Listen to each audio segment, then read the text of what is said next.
Play.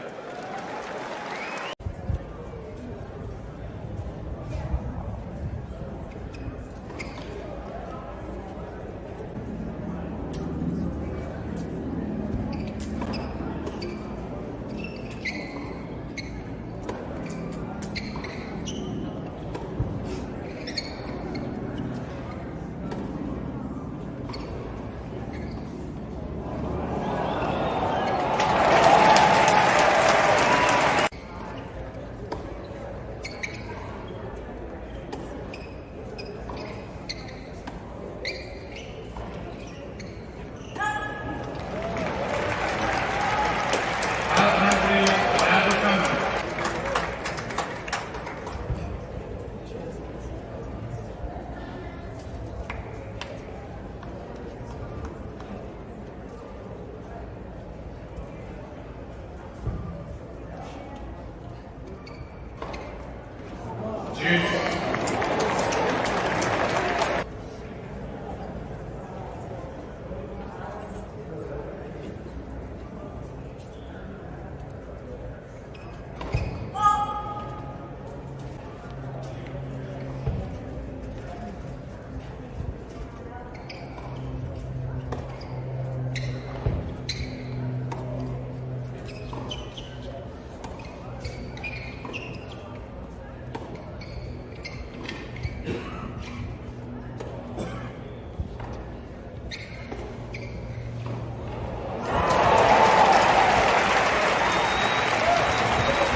Andreeva. Number 9, Madison Keys. Number 8 is Victoria Azarenka. Number 7, Marketa Vondrousova. Number 6, Ons Jabeur. Number 5, Jessica Pegula. Number 4, Coco Gauff. Number 3, Iga Swiatek. Number 2, Aryna Sabalenka. And number 1, Elena Rybakina.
Ready? Play.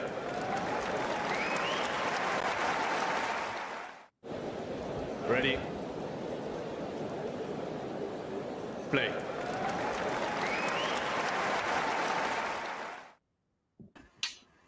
Hey, Eddie, can you hear me? Yes, I can. Can you hear me? Yeah. Yeah, I can. How are you doing? All right? Yeah, good. Just going Enjoying. to see if I can plug in my microphone. Have they started yet, by the way? Because my TV has switched over to Altmaier and Ferry. But I will switch it. Yeah, the stream I was watching went over to a Sacco match, but now they are on. They're practicing the serves at the moment. Okay, cool. So that'll be in a second. But I think that stream that I have Raducanu on now will be a bit slower than my other one. So you were actually behind me for the Alcaraz match, which is pretty unusual. Right, and John was even behind me, which was I know. John was even further behind. I think if you watch on the BBC, like the regular one, that's pretty much as fast as you're going to get, like all through the year. You're probably not going to get much faster than BBC through your aerial TV like that. However, if you watch it through an application or stream or some sort of online device, then that's when things change. So you can watch BBC obviously online, and then it switches. Yeah, just Osaka's in trouble. She's kind of breaking that third set now. Oh, right. Is she? Because she won the first set quite comfortably. Yep, she won the first set 6-1, lost the second set 6-1. I see Botic has won the first set over Liam Broady as well. Yeah, I mean, that's less surprising, but... Yes and no. If Liam had been playing 2 months of tennis, right, or even 2 weeks of tennis, to be honest with you, I think it would be different. But Botic is not exactly in a great place either. I mean, he went out super early in Herzogenaurach, I remember, and he's had a pretty rough year, really, rough 12 months. Yeah, but obviously not ideal with Broady just coming back. Lloyd Harris, though, is fighting back. He's up 4-love in the fourth set after taking the third set tiebreak. So he's going for the big comeback from 2 sets down. But okay, I mean, Mickelson was tricky. I thought that Harris would win that fairly easily, maybe drop a set. Which is it going to be potentially 2-1 now for Harris if he wins that one? No. He was down 2 sets. So really? Yeah. So but he looks like he's going to win the fourth set. So chance for the big comeback. Got it. Okay. Well, this match has already started between Zarazua and Raducanu. Zarazua serving. So I'll just switch over now. Raducanu stepping in quite close. That's a good backhand turn. You're probably ahead of me. But I will be. I'm just going to tune in now. drop shot from Raducanu. Oh.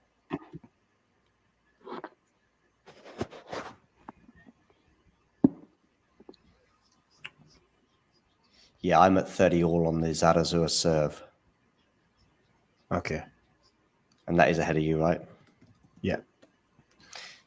But that's fine. What I prefer to do is actually the person who is furthest behind to kind of lead a bit, because then it doesn't spoil things for either person, because I can see what's going on, and you can go, oh, well, that was a lovely drop shot from X player, and I can go, yes, it was, even if it happened 30 seconds before for me.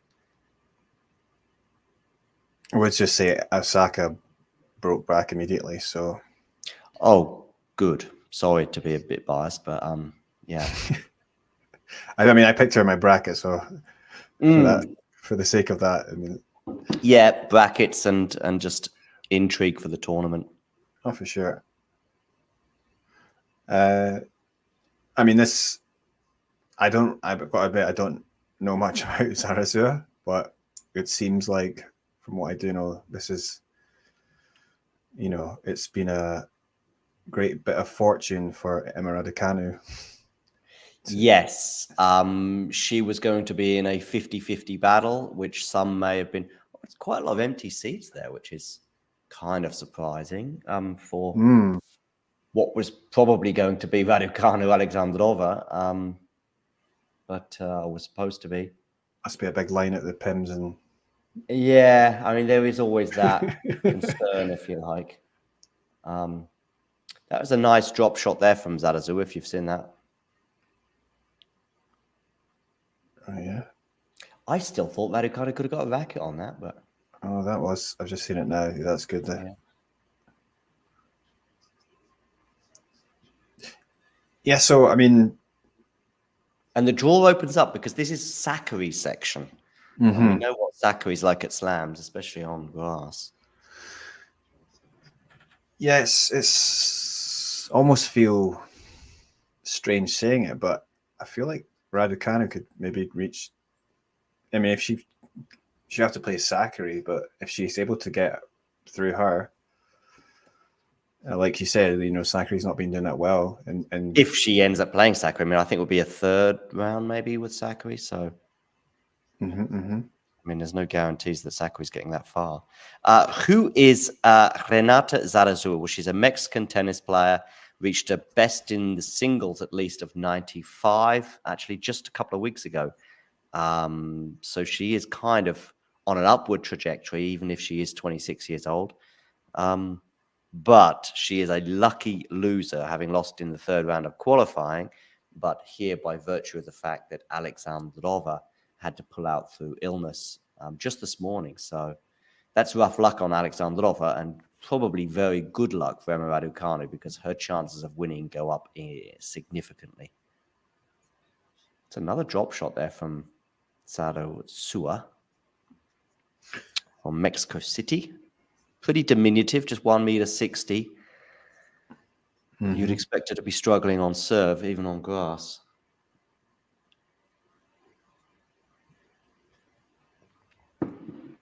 Okay, so long exchange here that I can see.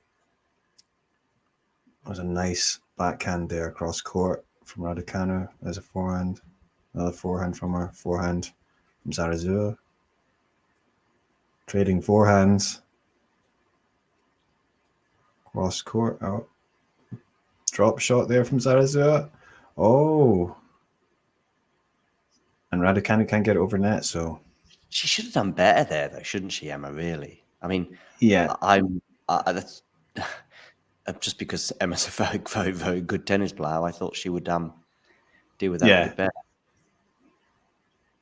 Yeah, she's technically pretty sound. Yeah, right, exactly. And I have Emma as even before the Alexandrova withdrawal because I went for Emma to win that encounter. But I can see there's a lot of arguments that would have said that Katarina would have won it. But I have got Emma in my quarterfinals. I'm going to show you my bracket, actually, which, of course, has been destroyed by Sabalenka's withdrawal. Oh, this is a weird rally. So after the Osaka match is Sloane and Vika, right? After, you mean on this court? No, on the court where Osaka is. The next match after that is Sloane versus Vika. I think. Zarazua, that was a good point there. She won 30-15. I know. Nice little lob. So yeah, I know on the same court where Osaka is playing right now in the third set. I think Sloane versus Vika is next. Right. And Parry just broke again, so Osaka's in trouble. And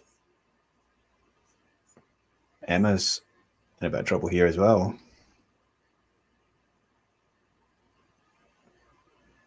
But I mean, yeah, I felt weird doing that because I did the bracket as well, and I felt like the same, that Emma could actually reach the quarterfinals, which is, I don't think, it was particularly, obviously it depended on that first match, and that was almost like seemingly maybe the toughest match potentially in her run, because another seed in that quarter is it Zhang, and obviously she's not had much experience on the grass, so I'm not even sure that she will get that far, so it's a good opportunity for her as well, though, I think. So Raducanu has a game point here. I'm just going to take us around the grounds, assuming that she does hold. We've got Mensik having won the first set over Bublik. I went for Bublik in my bracket there. I said I was going to get my bracket up. So I'm going to show you my quarterfinal lineups on the screen. We'll come back to Zarazua and Raducanu if something crazy happens, like a break point. But, so Azarenka, is that another one who's fallen, who's dropped out? Oh, she out? Another big withdrawal in the bottom half at Wimbledon is Victoria Azarenka pulling out also with a shoulder injury. Oh, wow. Boy. So that's she was going to play Sloane Stephens. Wow. That's crazy.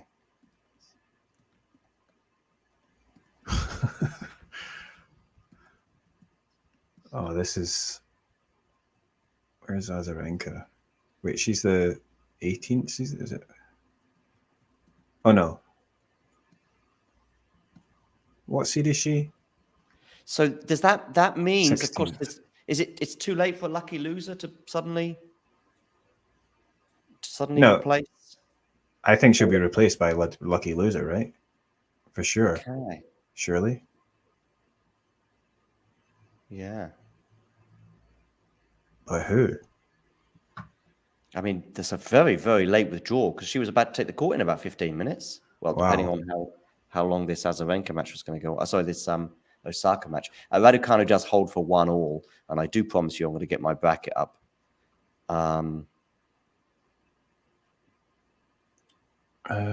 Okay, so Azarenka is replaced by Jacquemot, Elsa Jacquemot of France. Okay. So, well, that's obviously great for Sloane Stephens, but also whoever comes out of is Pliskova through? Who's replaced Sloane? Who's replaced Azarenka? French player Elsa Jacquemot, but okay. Whoever wins that will face Pliskova or Schneider. So, but obviously for them not to have to place Azarenka, that's big for them. I mean, if Pliskova can go through, potentially a little run there for her. Yeah. So this is my quarterfinal lineup, which of course looks ridiculous with Sabalenka's withdrawal now. Iga Kudermetova, Rybakina Pegula, Raducanu, Sabalenka. But I mean, maybe even, but given that I've got Raducanu in the quarterfinals, losing to Sabalenka, I'm not sure who Sabalenka's toughest match was going to be en route to that quarterfinal. Yeah, I actually can't remember what I picked. I mean, I went for Sabalenka I guess I didn't see anyone that was going to trouble her early on. Just in bearing in mind, I did consider her injury when making my prediction, but then I also I knew that there was the comments in the press conference, but I sort of just put them to one side. We've got Raducanu making inroads on the Zarazua serve here, so probably keep an eye on this game.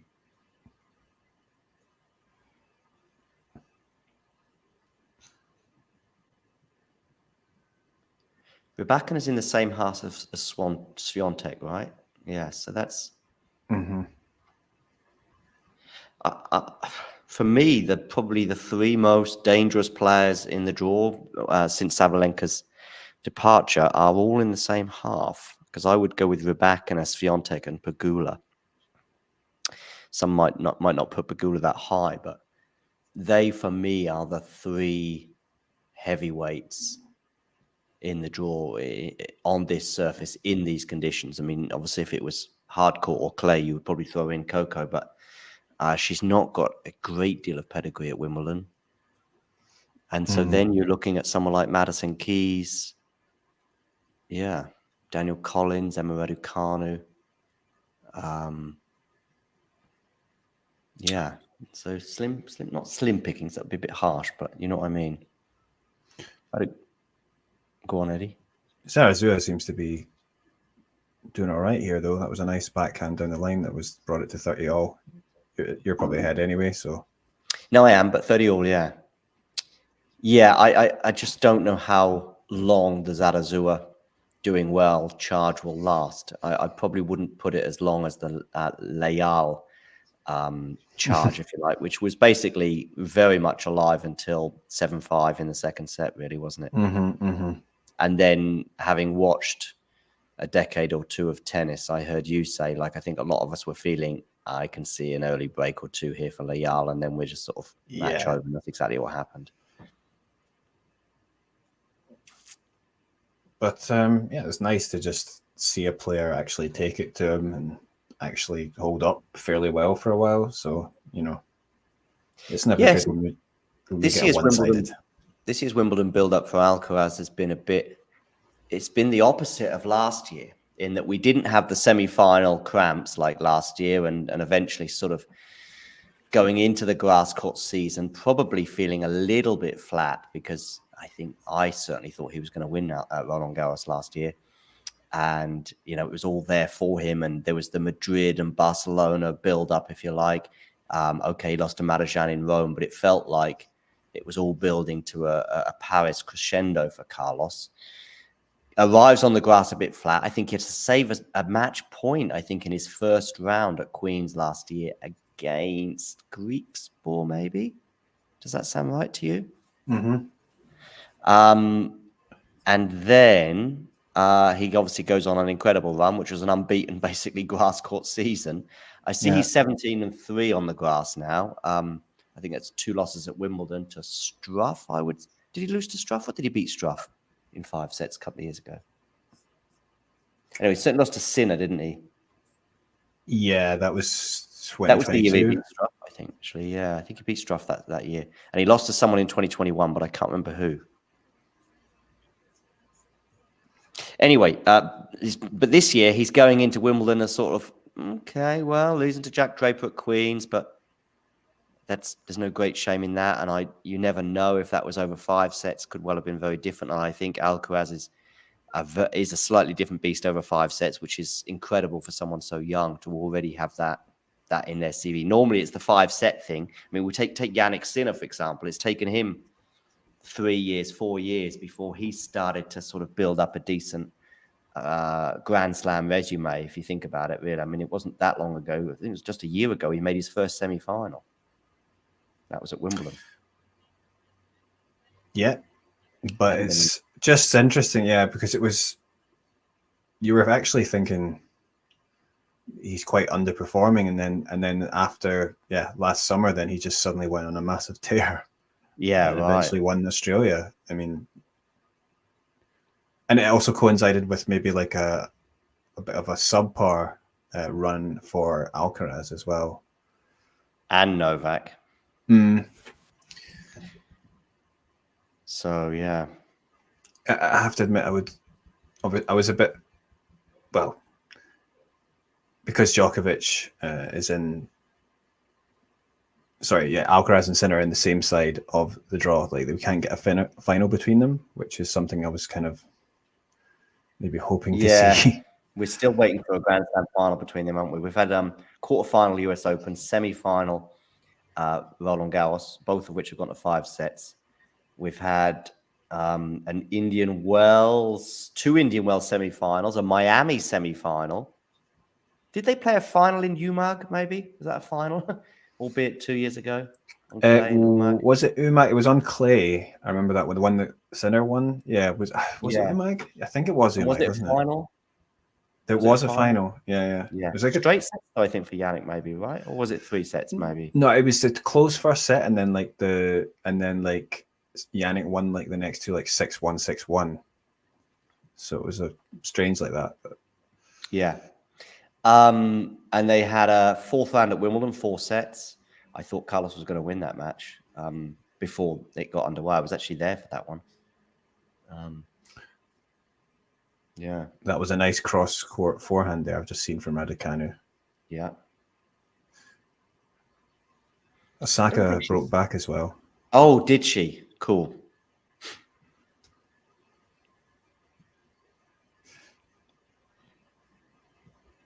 Yeah, well, there's a little bit of pressure here for Raducanu because she's kind of expected to win this, and I don't think it's easy in your first match. Obviously, if she gets through, she'll be feeling much better. I think just good to get that first one out.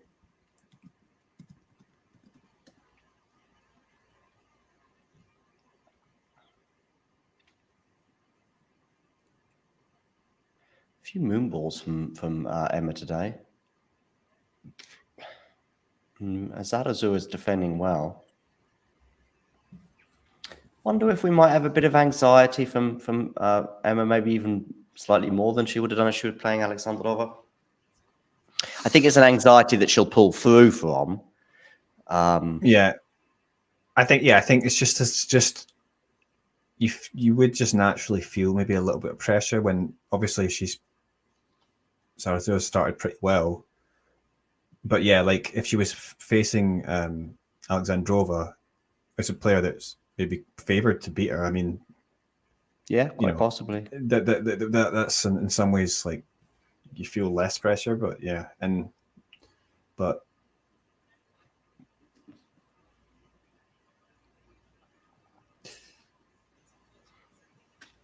yeah, shame for Alexandrova as well. But that was through was it illness? Yeah, it was an illness. Yeah, right? Illness is what's been cited. Yeah, because I mean, there's a Wimbledon final out there. I think for someone. I mean, there has to be someone. And normally we sort of start having these conversations on, 3rd or 4th round. You see the tweets go out there saying, one of these people is going to be in a Grand Slam semi-final, or one of these people is going to be in a final. I mean, one of Emma Raducanu, Madison Keys, Sloane Stephens, Naomi Osaka, Diane Parry, I guess, Maria Sakkari, Coco Gauff. Coco Gauff being in a grand... I mean, some of those names that I'm throwing out at you, they don't... Coco Gauff being in a Grand Slam final is not nuts, but Wimbledon it is, for me. Went out in the first round to Kenin last year. I think it was Kenin. Yeah, the farthest she's gone is 4th round, isn't it? Mm-hmm. Madison Keys. I don't know who else is on in this half. Basically, everyone who's playing today. Keys is 4-all at the moment with Trevisan in the second set. She won the first set 6-4. Vekic and Wong, they're also in this half. Qinwen Zheng, although she's 2-5 down in the second set, Qinwen. Yeah, see,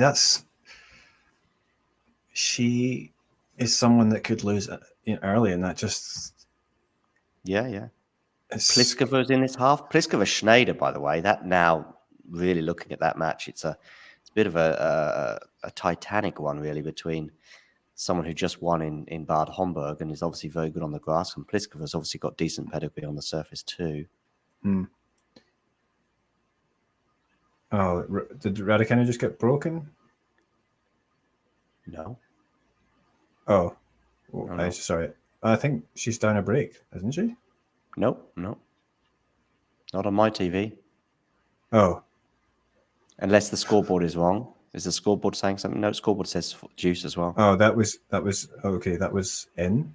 Okay, it's gone to juice. See, I not got the sound on, so I wasn't sure. Yeah, when you got the sound on, it can be tricky. Yeah, it was close. I think she'll. I thought she might have settled a bit earlier, in fact, but I do think she's just needing a few games, and I can see a bit more aggression now on her racket. And I mean, there's been some good points and some good moments, but like a few little errors in there that you shouldn't really be making. But that might be the nerves. But like you say, she might come through that. So yeah, I don't see an Ons Jabeur sort of situation where she's down a break in the second set and it's sort of too late, you know. Because actually, to be honest with you, Ons, okay, she may well have been nervous before the match as well, but I think she went up a break at least once, but maybe twice in that first set last year. And it got to about 4, I'm going to say, in the first set, and that's when it started to drift away. But she was racked with nerves. You know, sometimes we sort of second guess or suppose or suggest or have a hunch. You know, we look at characteristics and signs that the anxiety is the reason why they're missing or not winning points. But there's just so many indications that was the case. A member of her team has told me, basically, we were talking about the matchup afterwards, and he said, listen, the matchup went out the window. That wasn't the reason that she lost. Pam Shriver said that she seemed like she was a bag of nerves in the morning when she was wearing the wrong kit, and then she comes out early, and you know, I think arriving early when you're already anxious anyway just makes it worse. You know, arriving early on court, I mean, or in the hallway, and she had to wait, I think, 5 minutes for Marketa, you know. All of this build up, adding, and then we saw the performance that where she was just playing so carefully at times, just not wanting to make a mistake, and every time she did just try and step it up, it just didn't work. That was a winner there. Up the line, was it, from Raducanu? So yeah, 15 love. You're on, what was that you're drinking? Radler. So it's what do you call it? Shandy. Ah, okay. It's a nice, refreshing drink, and also means that I'm not going to get hammered on the stream. Right. It's my first one, so getting hammered on Radler would be during a 3-set match would be a very good going.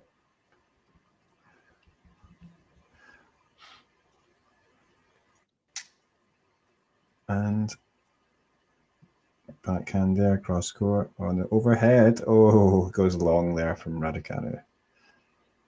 And yeah, tight moments.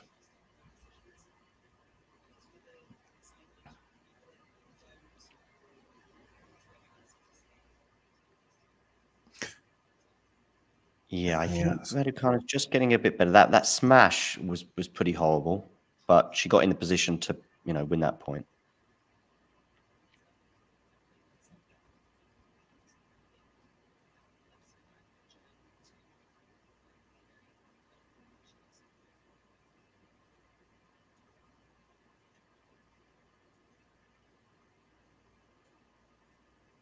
Grigor Dimitrov has never tried alcohol, he says.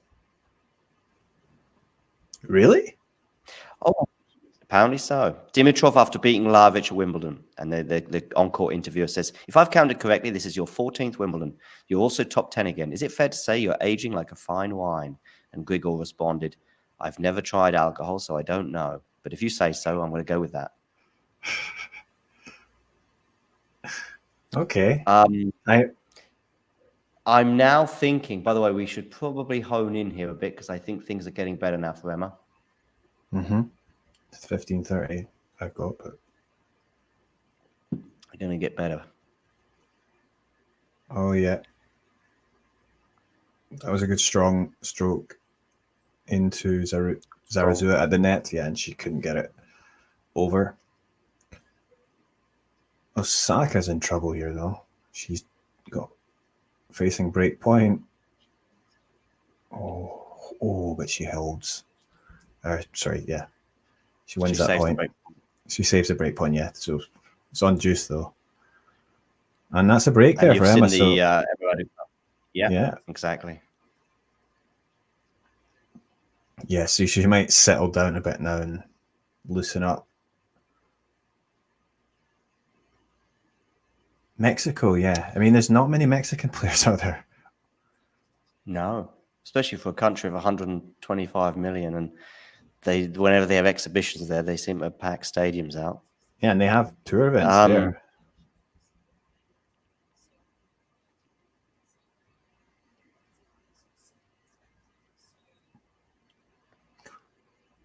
Yeah. Yeah, Osaka's hitting an ace there to save break point again.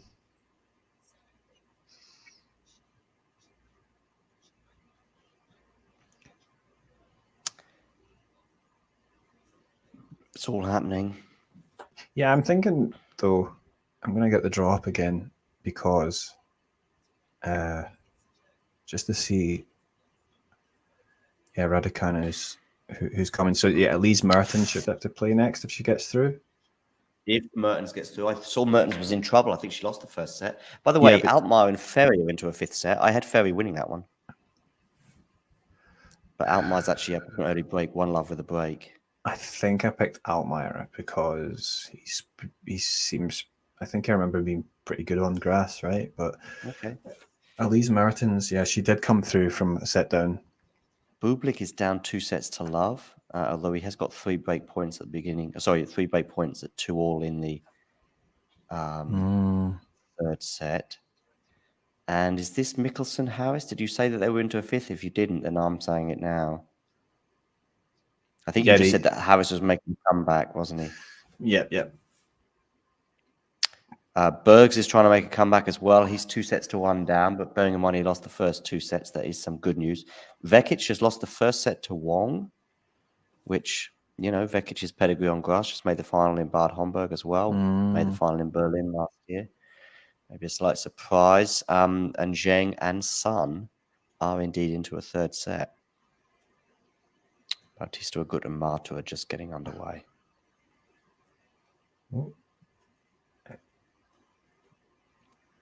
Okay, so it starts off with 15-love for Raducanu. I can hear a football crowd outside, and I mean that from the bar downstairs, which is obviously showing the game. Who was Scotland playing in the second round of the Euros, by the way?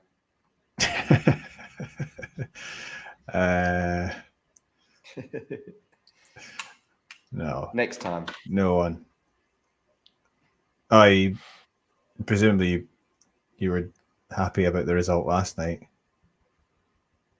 I used to be a big international football fan, but I would say that with every major tournament, probably since 2010, it's gone down a little bit. So, yeah, I guess, but I don't feel anything like I used to.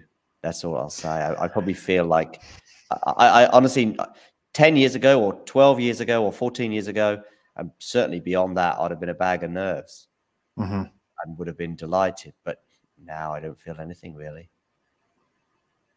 I get excited about Manchester United. That's my thing. When England lost the penalty shootout to Italy, for example, I didn't really care. I wish I did. I wish I could have that emotion back because I enjoyed, despite all the pain. It's a good distraction, at least until England go out. But yeah, I did want them to win, but I don't feel it, if that makes sense. They didn't play very well. I mean, I didn't actually watch it. Oh, goodness. It's so late here. They didn't play well for a long time.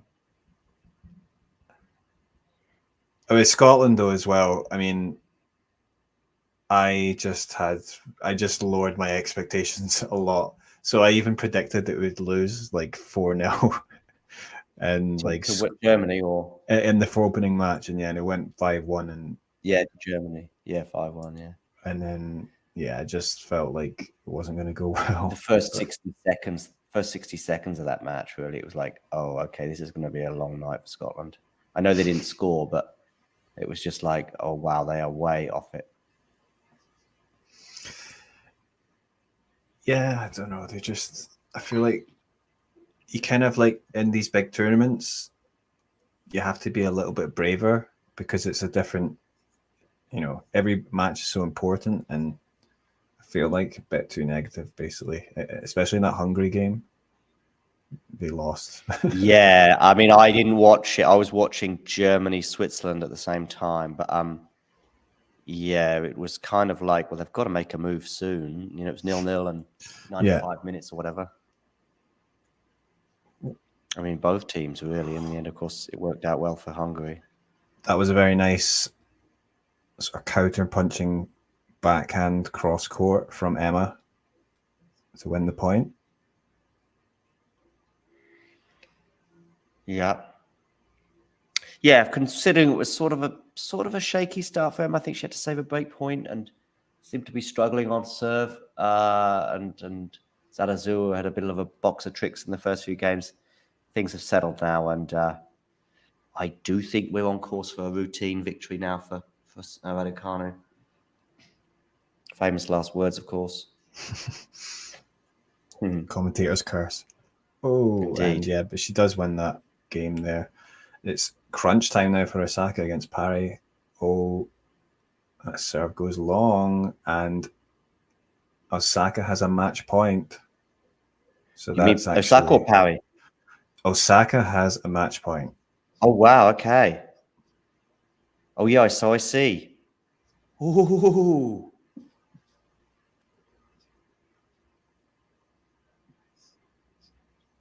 And has she taken it? She has taken it. She was a breakdown, wasn't she? In that, she started off. She started off a breakdown. And I think. Okay. Yeah.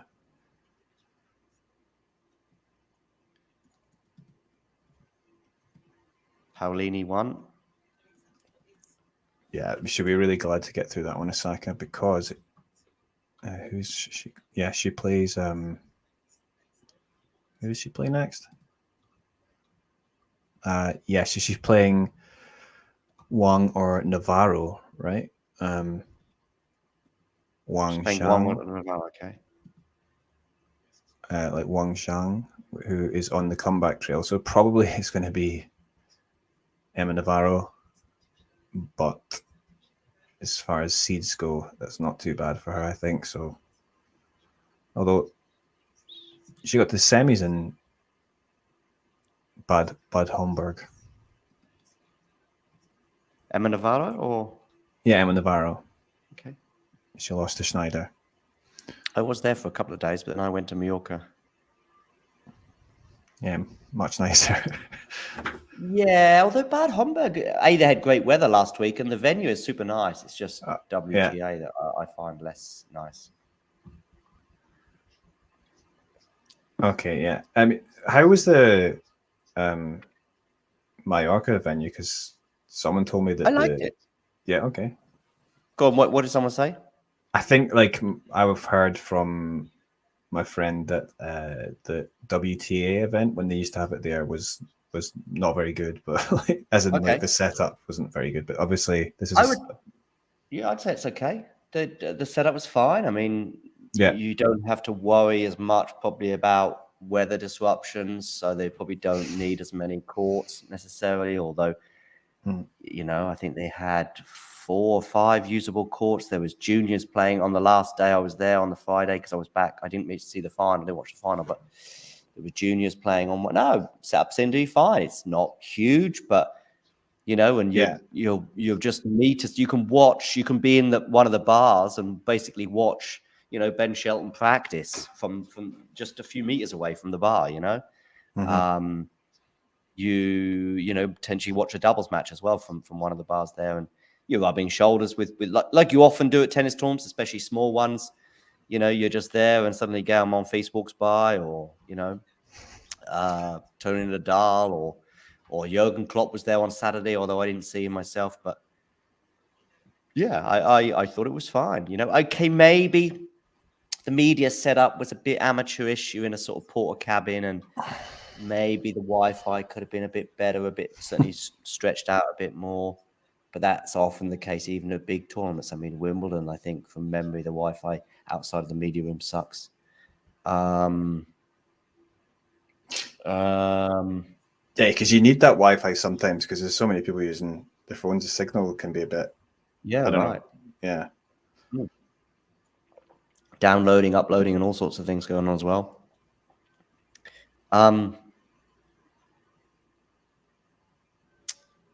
Yeah, so I know I've been to worse tournaments. I think there maybe could have been a few more toilets.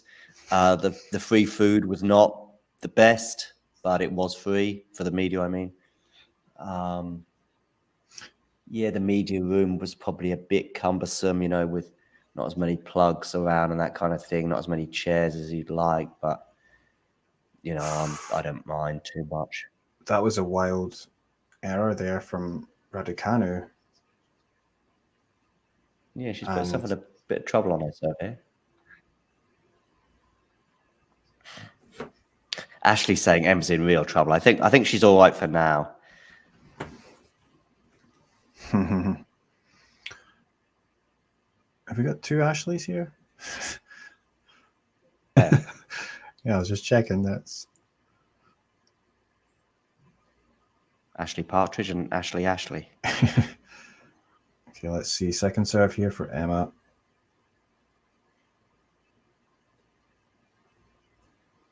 Oh, but that was a nice backhand up the line. Confidently put away.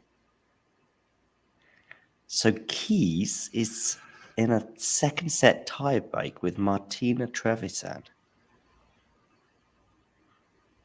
I mean, she won the first set, so there's a cushion there for her, but I would have thought she would have dispatched with Trevisan quite easily. Bautista Agut is up a break on Marta. Karolina Pliskova is facing a match point. Is she? Ooh, and yeah, she's just lost Pliskova to Schneider. But Raducanu there actually, again, not getting the ball over at the net, and she's facing 2 break points. So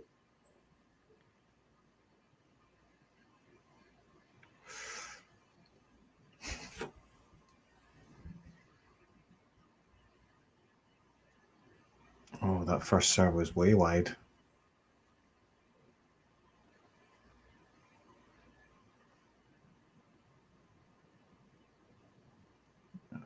Second serve.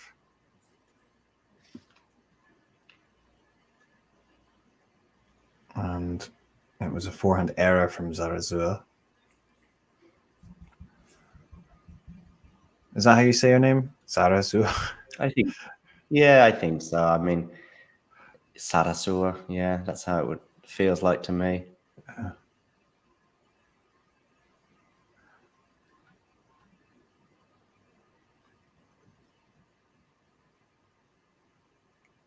I don't think there's an accent in there. Sometimes the end tilde can stress. So another second serve here. Mm-hmm.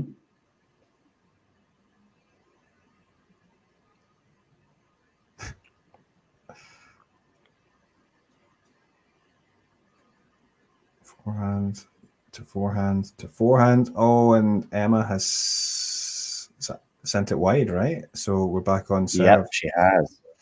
She has. So 4-2. I said it should be quite comfortable now. Back on serve at 4-all. Have we? Is someone's asking if we? I feel like I've been asked this question before. It's someone asking, have any of you met Sue Barker before, the ex-tennis TV presenter? That's a bizarre question. No, I've never met her, no.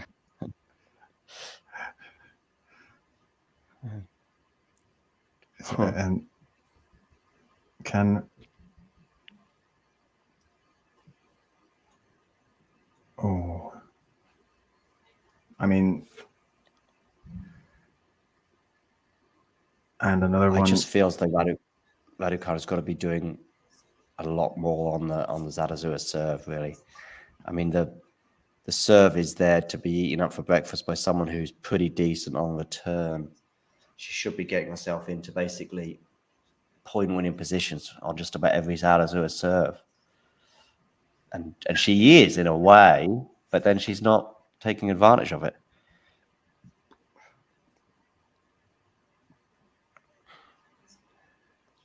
She steps in quite close, doesn't she? Raducanu on the second serves. Sometimes you can get really close. Oh. Yeah, she likes it, especially, I think, really here against Zarazua.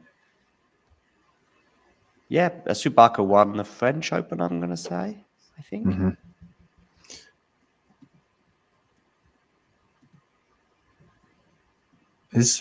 I don't think we've heard any confirmation that whether Murray's playing, but he's on the schedule for tomorrow.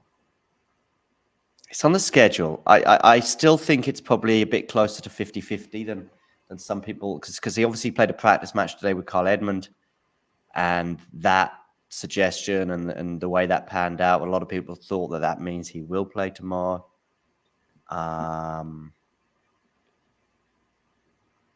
Oh, that was a nice return winner there from Raducanu. But so I believe he won this sort of practice set and a bit. I think it was like 6-3, 2-love or something. Yeah, in the practice set with Carl Edmund. But I don't know if the level was particularly high. Let's say that from either player.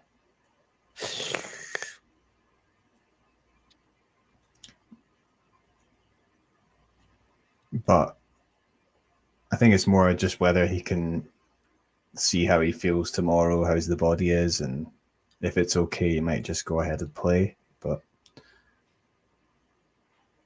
yeah, does he want to lose 1-2-1 on his last ever appearance at Wimbledon, though?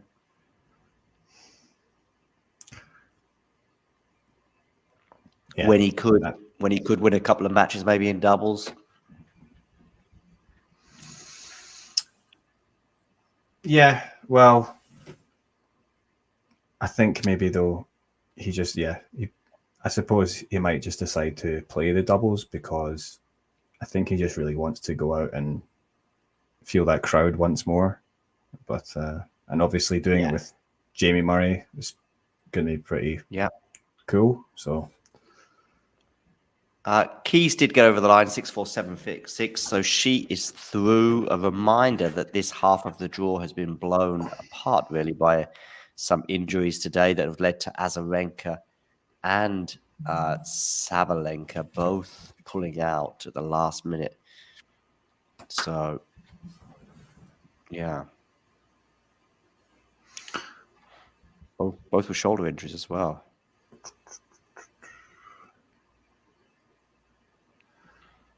Yeah, Bublik won the third set then, right? He's won. Oh, did he? Yeah.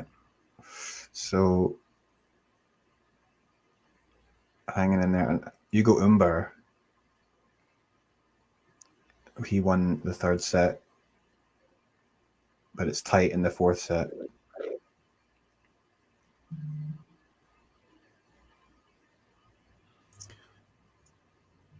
Okay, so I've got another. And yeah, Schneider's won. You're right. Yeah, Schneider beat plus. You got another stream, have you? What, a slightly quicker one? It's slightly quicker, I think, but it's not that much difference. But I have 15 love on the Raducanu serve. Okay, yeah, you're still ahead of me. Yeah. That's trading forehands cross court, and then she eventually wins the point, Raducanu. She's good at that sometimes, finding the angles, but yeah, it's. I think she needs to work on her volleys. Yeah, and that was she's missed a few in this match.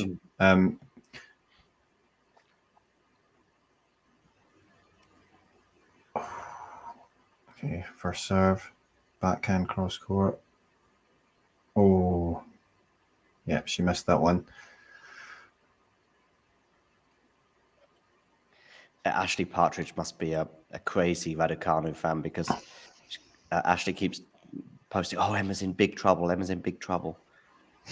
She's all right. I mean, yes, it's not as good as it was 10 minutes ago when she was 4-2 up, but 4-5, she holds serve here, and I still think she wins the set. That was good first serve. She seems a bit anxious. She lost that game, John.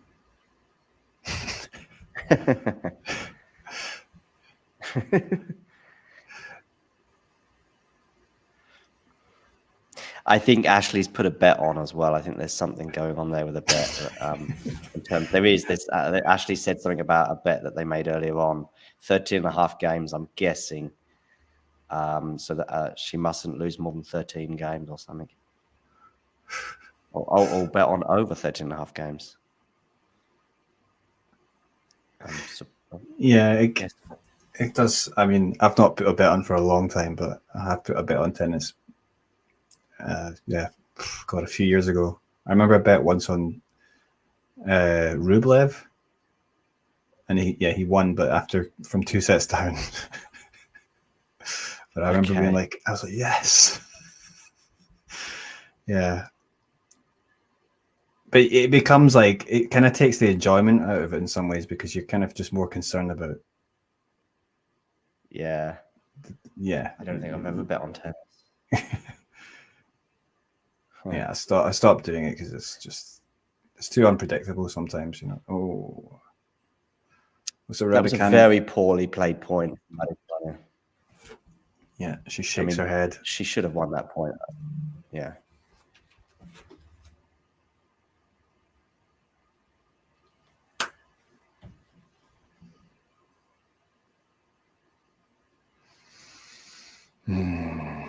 Emma, what's going on?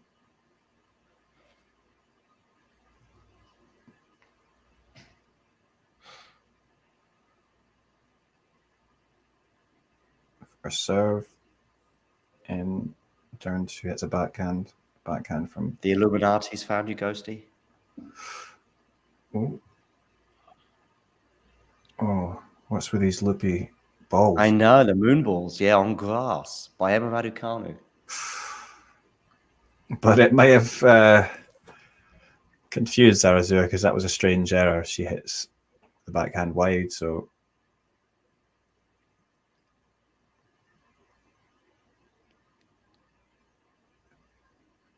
Is it? No, it's not. I mean, I don't think it's that windy, right? There's a little bit of wind, but she was really bothered by that wind in Eastbourne. Yeah, yeah.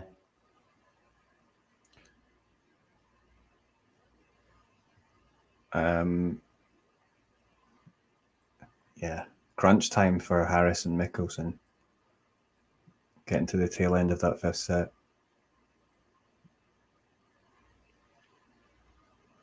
5-all here. Serve from Zarazua.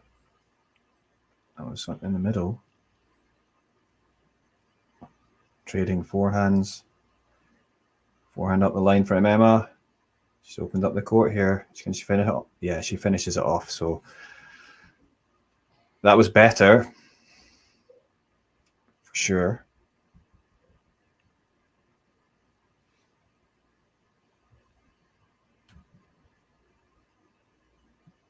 But she seems anxious though, because there's a lot of this. Come on. Yeah. I think she just needs this first set and then she can relax. Mm-hmm. Yeah.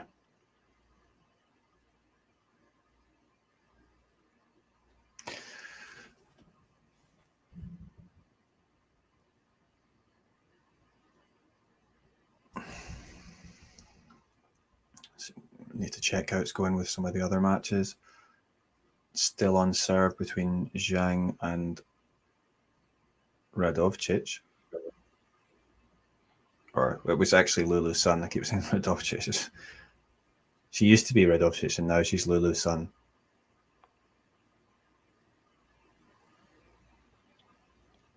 Mm-hmm.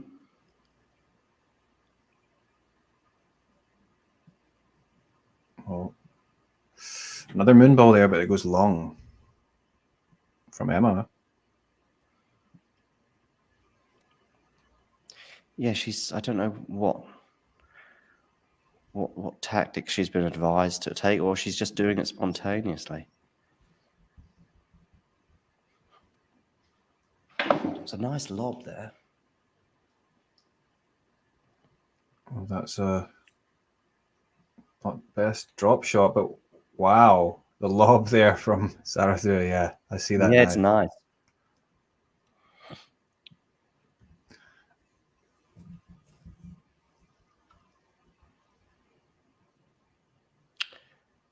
She's probably got a bit of work to do on her slice, though, has Zarazua. It's far too high.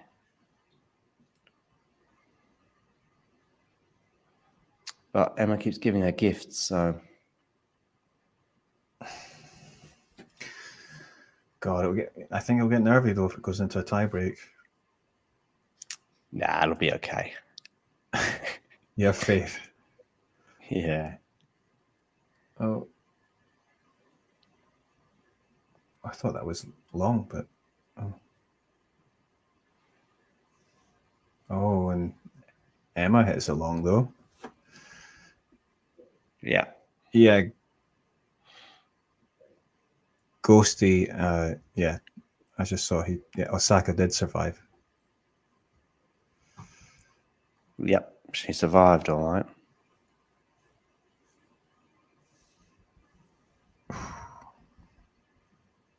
Madison Keys is through.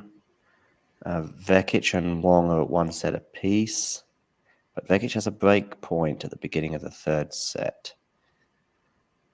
Bergs is serving to stay in the match against Cazot. Zheng and Sun are locked at 3-all in the third set. Mm-hmm. And is this a fifth set at 5 games all between Mickelson and Harris? 15-30 on the Mickelson serve. Seems like the momentum is with the South African. Mickelson winning the first 2 sets, then Harris coming back, and it's now 5-all in the fifth.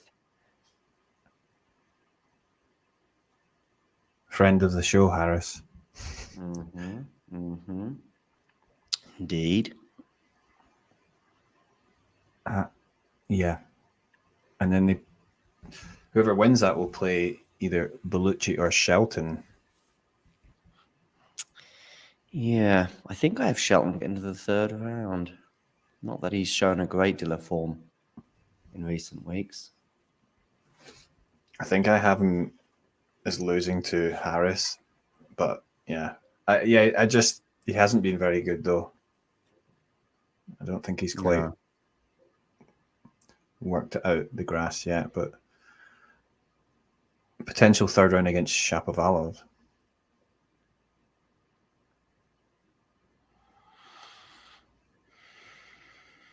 Emma here creating some of those angles that you mentioned.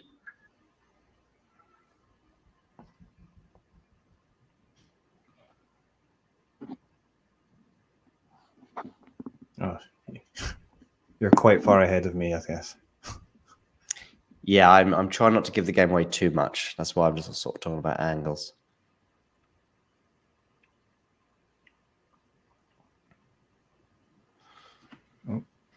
Oh, she won the point there, was it? Yeah, okay. Yeah, she did. Just long from Zarazua. Bautista Agut is serving for the first set against Martara. Vukic lost the first set to Offner, but has actually won the next 2, so leads 2-1. Vukic, of course, a semi-finalist in Eastbourne. Offner, a finalist in Mallorca. So 2 of the sort of 250 form players, if you like. Now Emma's going to have to be careful. Yeah, it was a bit of a poor backhand into the net that to make it 50-all. Yeah. I was just thinking no slice for Emma either.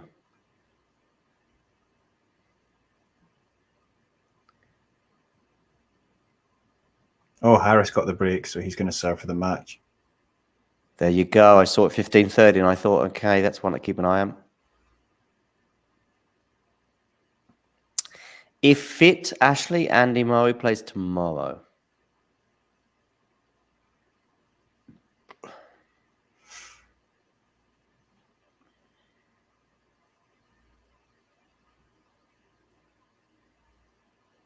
Wow. Holy.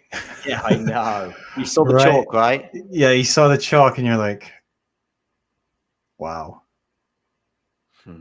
But she's, I mean, guess you need to be brave sometimes, but living dangerously. Yeah. Yeah, I mean, I love that because it works so well at Wimbledon, just with the chalk flying up. Yeah.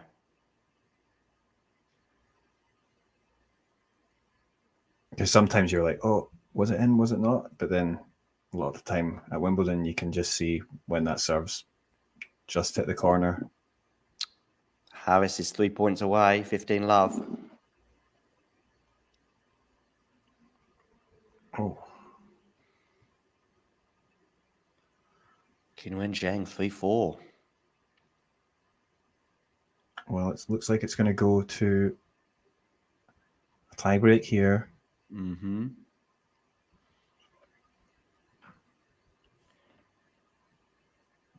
Erika Andreeva won the first set against Bektas. So was it Bektas was supposed to play was it Sabalenka, right? Oh right, okay. So she's was hoping maybe to have a chance to get a win on the board, not having to play Sabalenka, but she's down a set. Of course, she could still come back. Azarenka has just tweeted one word, if it indeed is a word, but with the emoji of a tear.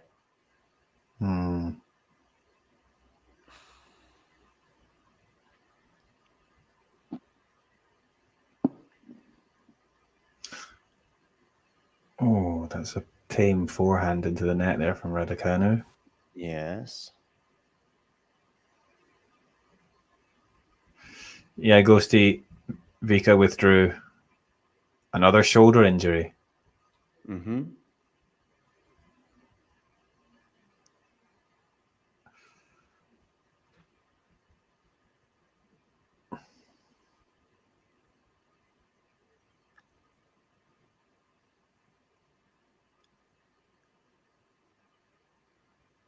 First serve in from Emma. Trading An forehands. hour this set. Forehand to forehand. He's living dangerously. Backhand goes long from Zarazua. So, wow, big roar from Emma there.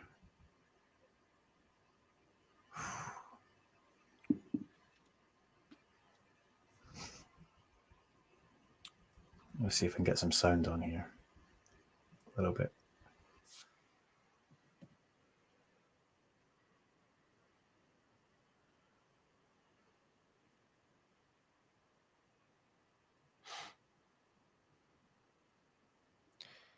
Yes, into a tiebreak we go. Emma looked relieved there. Mm-hmm.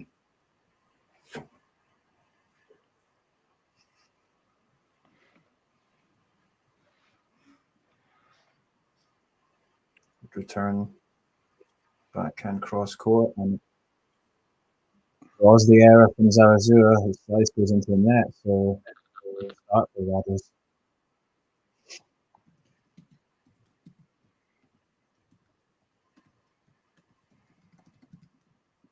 Oh, Lloyd Harris in trouble. Who's in trouble?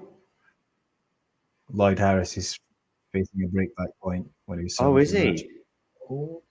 And that was a good first serve then from Raducanu. Mm-hmm. You might be right, John, that she's just going to close this one out. And Mickelson broke back to make it to take it to a tiebreak. Wow. I'm gonna. If they're going into a tie break, well, I guess I should see this tie break through. Is it first to 10? Yes. So I've got time to switch over. I think if Raducanu wins this tie break, say 7-1 or something like that. Okay. Yeah, an unreturned first serve again. So that's kind of expect her to get this done now. But yeah, God, that must feel terrible for Harris. I almost wonder what it feels like. Have you ever played a 5-set match? Oh no, John's gone, right? Okay.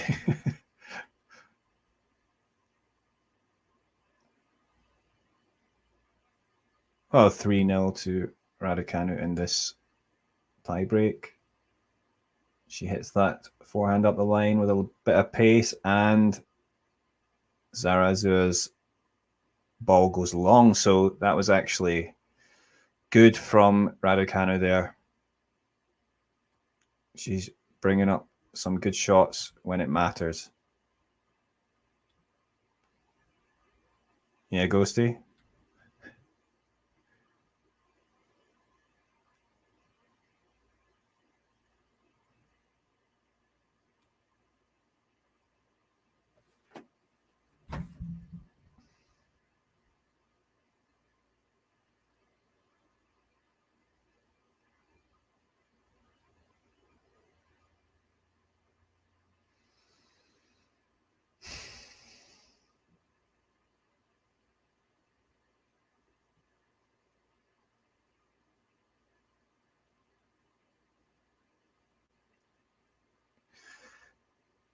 Yeah, another error there from Zarazua, but I mean, credit to Raducanu because she's actually stepped up here.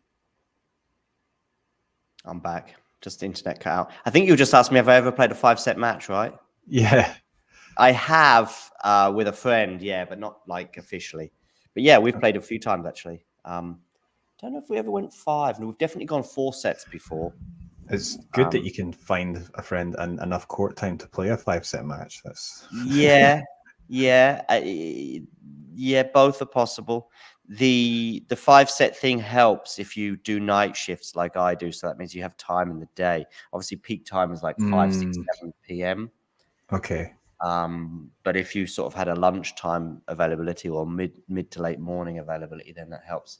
Raducanu, by the way, very much in charge. I'm very close to switching over to Mickelson. Oh, wow, yeah. It's still going.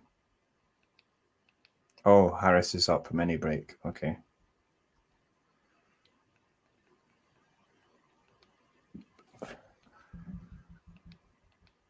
Riders. Can she close it out? And that's a perfect tiebreak it would be. Oh, maybe my package doesn't allow me to switch over to Mickelson. Good first serve, and it's unreturned from Zarazua, so that's 7-love. Tiebreak for Raducanu, and that's surely going to settle the nerves for her. Yeah. I thought I could watch pretty much any court, but maybe I can't. I've got Vukic Ofner as an option, Zarazua Raducanu, Bautista Agut Martada, Sloane Stephens Jacquemont, or Sinner against Hanfman. I'm going to have to nip out quickly. Yeah, sure. Off you go. Sinner's warming up, though. Yeah, I saw that, yeah.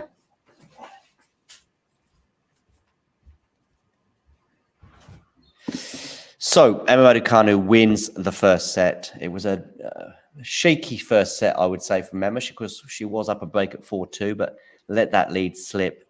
But once she managed to hold serve at 5-6, and then she obviously won the first point on the tiebreak and never looked back, winning it by 7 points to 0. Let's take us around the grounds where we, as we said just now, we do have... Liam Broady's won the second set against Boris van der Zandschulp, so that's into a third. But it's all eyes on Harris against Mickelson, who are into a 5th set tiebreak with Harris serving at 4-5. I think he had a mini break advantage, which he's now obviously ceded. So, yeah. Harris 4-5.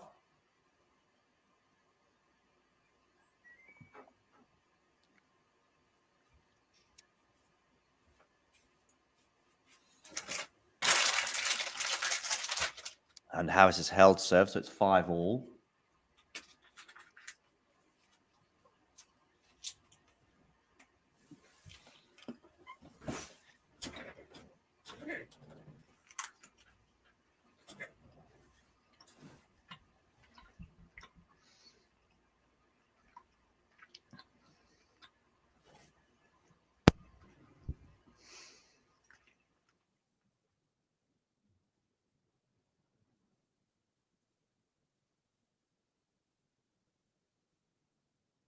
$65 that's set for Raducanu and Zarazua.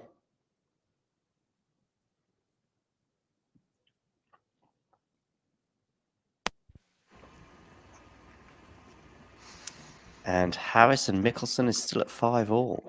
Must be a pretty lengthy rally. And Mickelson's got the mini break for 6-5, is he? No. I saw the score flash up to 6-5, but now it's gone back to 5-all. Maybe there's a glitch in the scoring. No, it has got to 6-5. Didn't it say 6-all? Oh, no? Maybe not. Okay, sorry. Maybe it's 6-all. Maybe. I've got 6-5 on the Wimbledon website. Oh. But maybe there's a scoreboard elsewhere that says 6-all. Yeah, Matteo Berrettini did win. Yes, yeah. Oh, Zheng can win. Is she in trouble, is she? Trouble. She's at love 30, 4-5. Ooh. And by the way, it's 7-5 Mickelson now.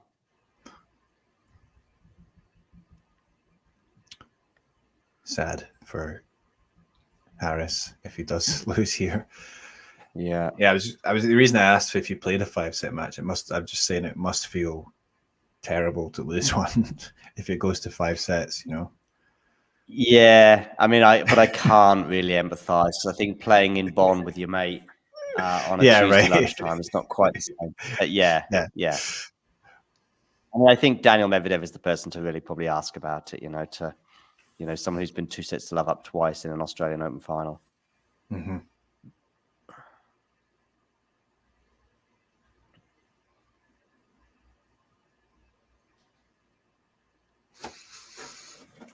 I think I've got the sound down, but I think I've got it as Johanna Konta, isn't it, on the comms? Oh, maybe. I've got Amazon Prime in Germany, so just over 5 minutes since the last point, as now the players resume coming back onto court with Raducanu to serve first in this second set.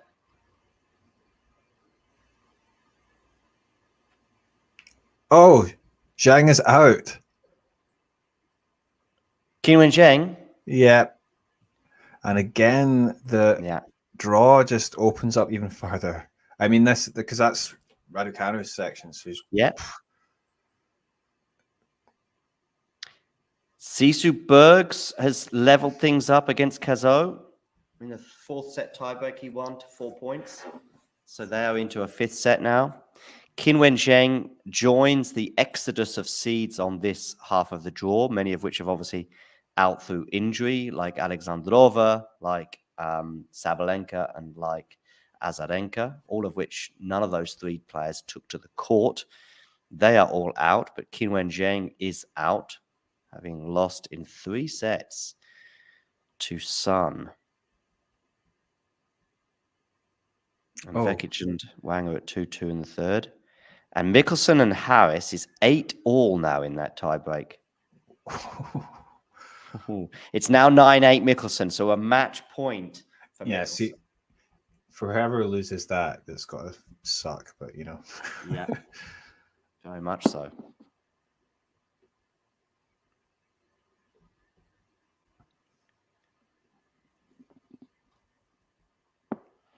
So match point Mickelson. I don't have it on my TV because I have Zarazua against Raducanu. But Harris at least is serving at 8-9, if that helps. And if you play sort of 3 or 4 or 5 setters and you lose every one, there must be some scar tissue. But equally, if you're in a position like Alcaraz, who's won 11 out of 12, that must be nice. And Harris saves the match point, so it's 9-all now. I mean, Ghosty, you're saying I don't think Zheng going out really makes that much difference in terms of like the overall winner. The overall winner. No. Because I think if she'd actually gone on a run, that would have been a slight surprise, just because she's not really shown much on this surface. So yeah.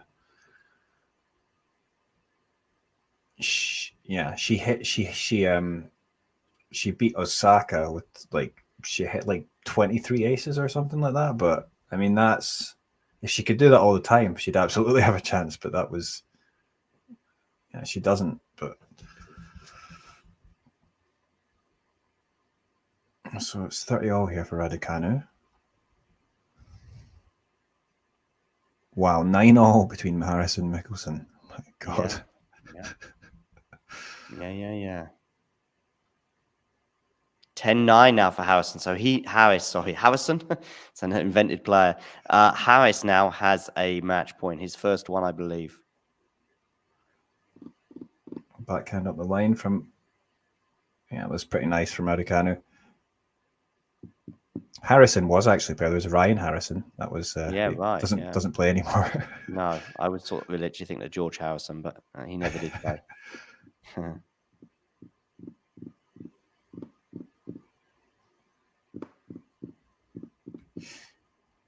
So match point Lloyd Harris. I'm just looking at the scoreboard.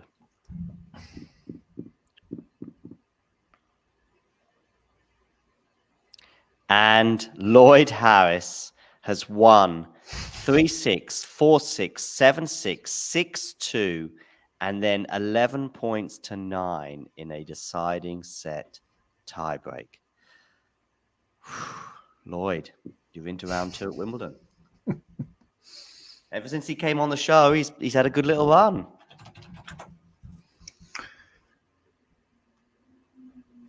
Yeah. Coming through qualifying at Wimbledon. Well, it's also just big for him because obviously been injured a lot after the injury, and then he fell right down, and then he's come back, and then this is the second time that he's been in the second round at Wimbledon.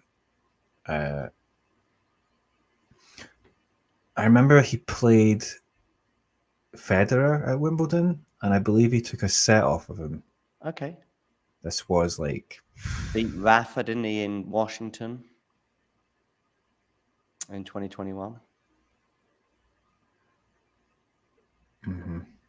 Might have been the same year he took a set off Roger at Wimbledon.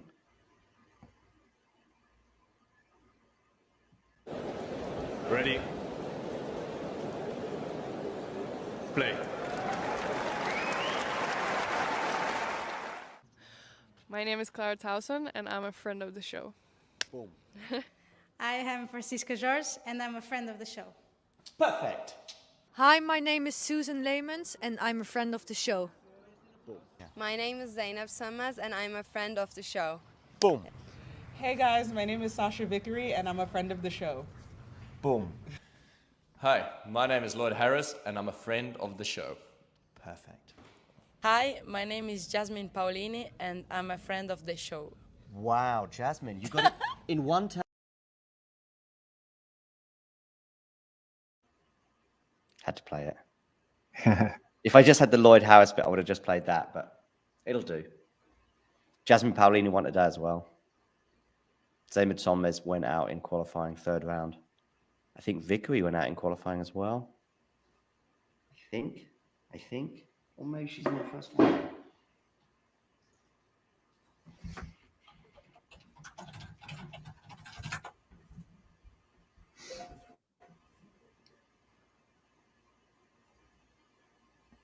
Yeah, that was back in 2019 that Lloyd Harris won the first set against Federer. Oh, was it 2019? Was it? Oh, okay. Yeah, the year that Federer reached the final, right, and lost that crazy final, but then yeah, Federer kind of won it comfortably after that. But yeah.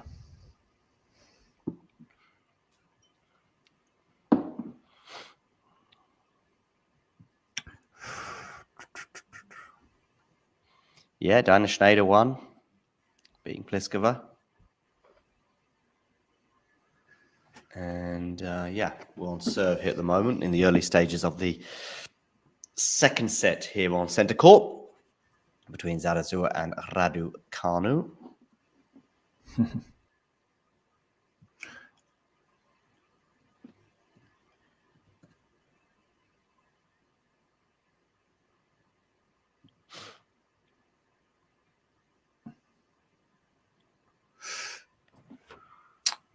Yeah, it's been proven to be a bit harder work than she might have expected, Raducanu, but we'll see how this second set goes. Still early. Fukic is coming back against Offner. Okay. Because he was down a set and won the next two sets, so he's 2 sets to 1 up and on serve in the fourth set.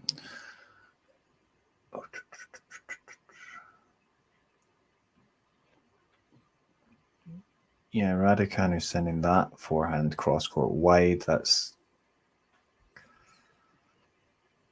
she needs to cut that out.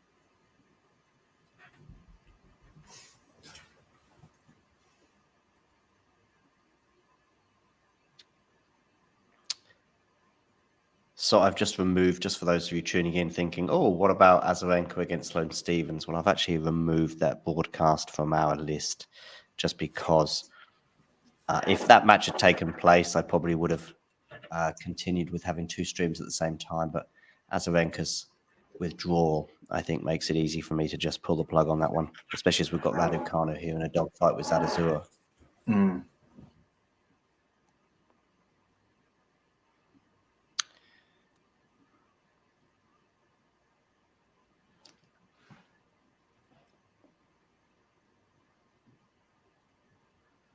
I mean, Zarazua is defending well, but Raducanu is probably making her life a little easier than it could or should be.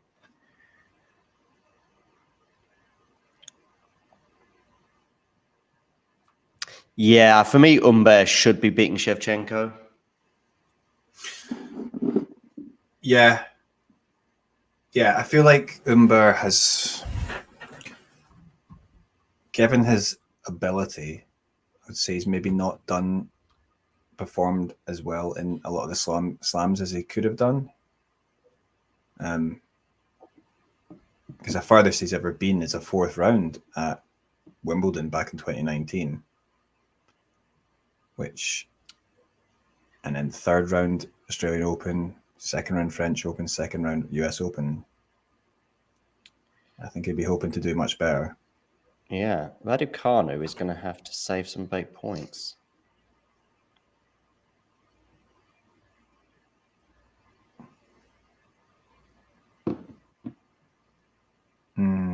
Yeah.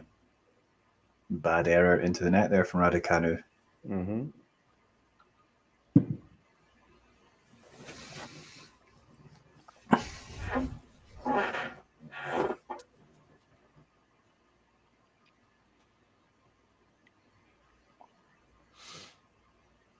Tommy Paul just getting underway against Martinez. And as Ghosty highlighted, Zizou Bergs is into a 5th set. He's got love 30 on the Cazo serve. So next point is huge. Sonego's won the 1st set against Navoni. I did have Sonego coming through because I was won that next point, so it's 15-30. Yeah, and Ofner Vukic looks like it's going to head to a fifth.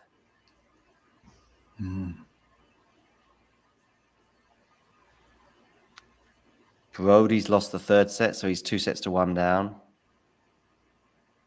Of course, him and David Samuel recently split after the best part of 10 years together. I know they've been in 2 separate stints, so it wasn't like, I think it wasn't 10 unbroken years, but I think most of the last 10 years they were together. David Samuel's working with Carl Edmund, who I think is in action tomorrow. Oh, where's he playing? Isn't Carl Edmund, didn't he get a wild card? Did he? Don't know, maybe I'm making it up. Oh, maybe he's in the doubles. Ah, right, yeah. Yeah, because Yeah. he must be doing something because he was training with Murray, but Yeah, right. Yeah, yeah. Doubles tomorrow.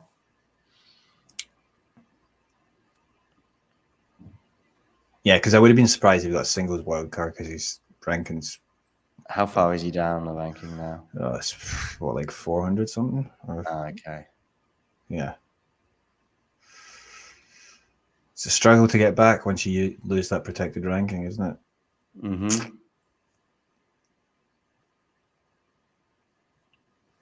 Well, that was pretty well done by Raducanu here. Yeah, because she had to save a break point. Mm-hmm. She might have been 2 break points she had to save. Yeah.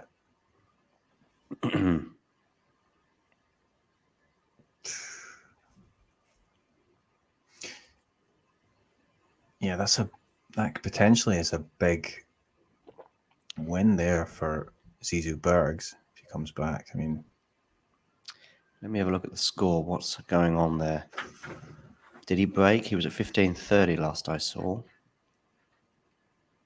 it's still on serve in the final set, Okay. but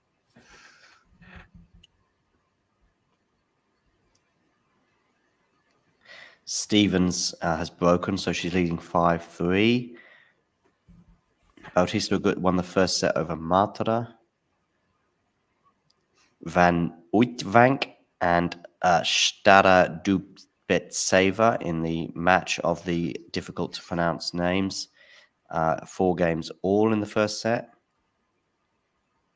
Vekic is now a break-up on Wong in the third, so good news there. Just to remind you as well, Lloyd Harris winning in 5 sets over Mickelson, going down 2 sets to love and then coming back to win it in a 5th set deciding set tiebreak.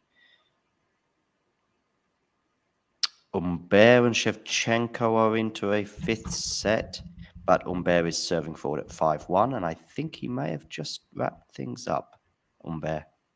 No, he's not. No, he's not, but somebody might have done because my screen has just changed. So somebody might have just won a match, or a match has just got underway. Whatever. Bergs and Cazot are on serve, 1 game all. Offner is serving for the 4th set to just force that into a decider. And Bublik is on the comeback trail, but he is 30-40 on his serve right now. So if he was to lose serve right now, Mensik would be serving for it.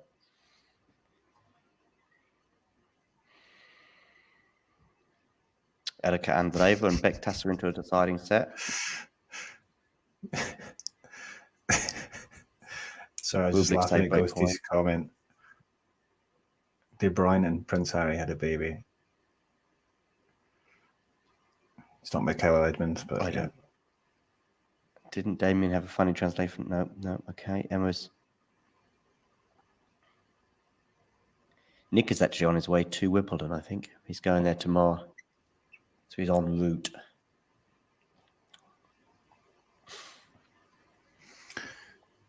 Bautista Agut looks like he's going to win this 2nd set. He actually has perhaps a little bit of a chance to go on a run. He's not been so good in the last year or 2, but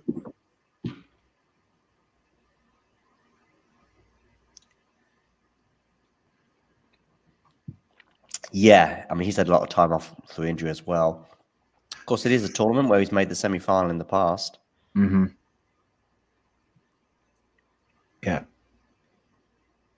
he's good on grass. Fonini plays Rude. I'm not sure how that's going to go. I saw Fonini last week in Mallorca. Yeah, the light is still, the candle is flickering. Bublik held serve, having to save a break point there. So 4 games all. Over to you, Jakub. Greeks brought 4-5 against Galan. And Humbert has got over the line, winning 6-1 in the 5th set against Alexander Shevchenko. So Humbert marches on. Shevchenko is out after a 5-set thriller. And Botic van der Zandschulp is up a break in the 4th set. Are we going to see Liam Broady's earliest exit at Wimbledon for a few years? Because he had that heroic win over Schwartzman a couple of years ago. He had a big win, of course, last year against Casper Ruud. I think he's made the 3rd round 2 years in a row.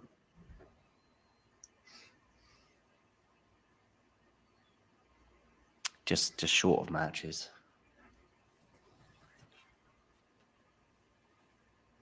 He sort of made the top 100 and that was a big moment for him. Then, of course, he's had the injuries and yeah.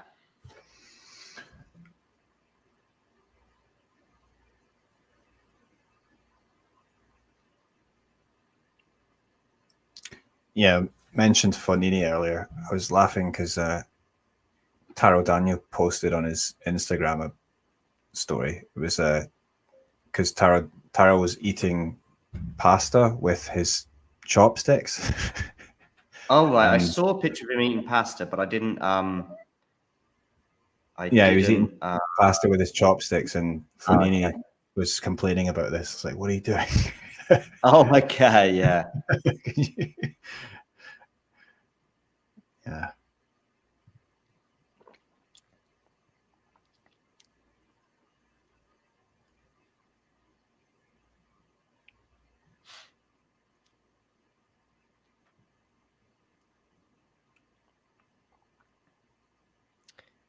With his bleached hair. So, yeah, Jan Struff has bleached his hair as well.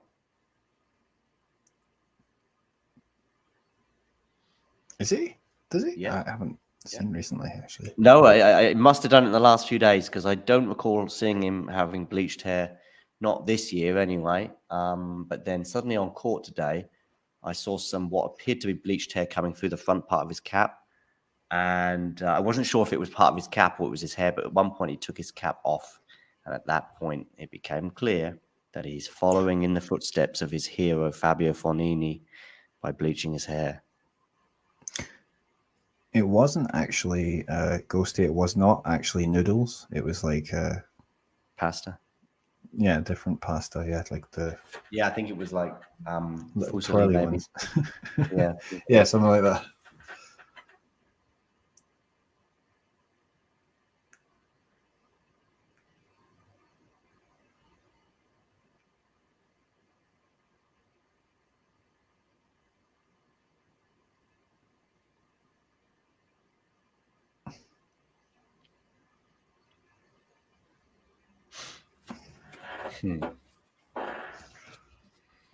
Two all, 30 all. Hasn't been the most spectacular of matches. We had a nice couple of crafty points from Zarazua at the beginning of the match, but at other times it's felt a bit sluggish.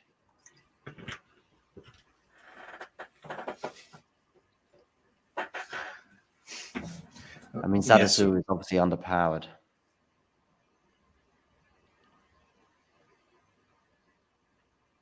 Yeah, definitely think Raducanu should be getting a break up here. Don't think. Yeah, she should be moving away from the Mexican. It's not happening yet.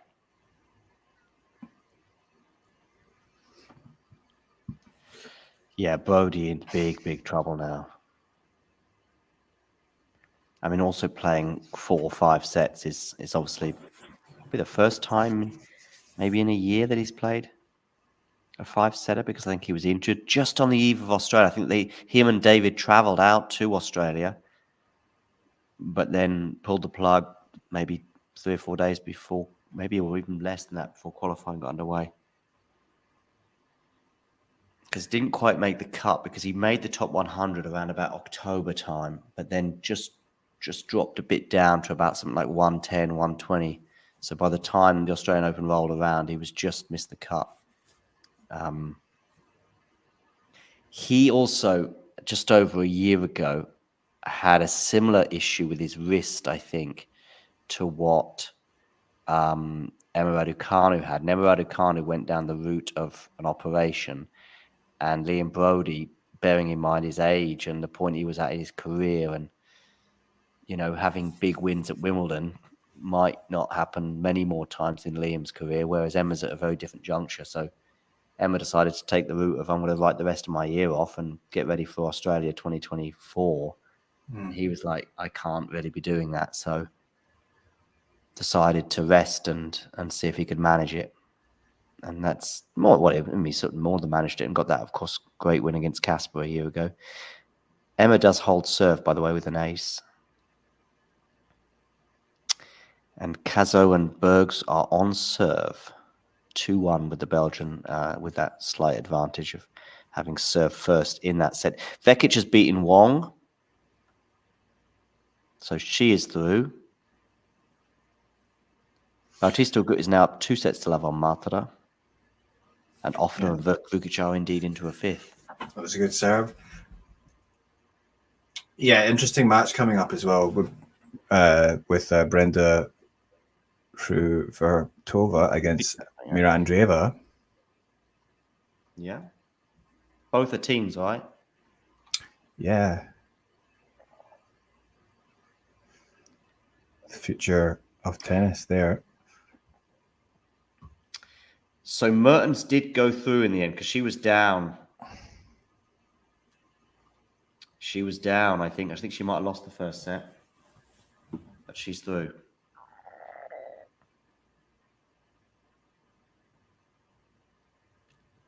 For those of you tuning in on YouTube, please do hit the like button and don't forget to subscribe to the channel if you are new. If you're watching on Twitter, you can actually give us a retweet.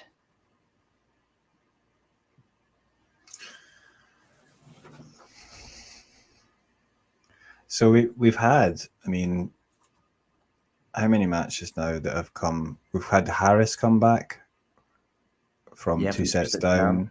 In 5 sets, yeah. Yeah, Umber wasn't from 2 sets down, but he's 1-5. Altmaier 1-5. Bergs is threatening to come back from 2 sets down, and he's got a break point on Cazot. Yeah, Tiafoe and Thompson came from 2 sets down. So a lot of matches, and potentially Bublik now, who's won the 4th yeah, set. I see this from Matthew just saying that Bublik is broken. Crazy. Yeah. Bublik being in the 5th set does feel kind of normal. Yeah.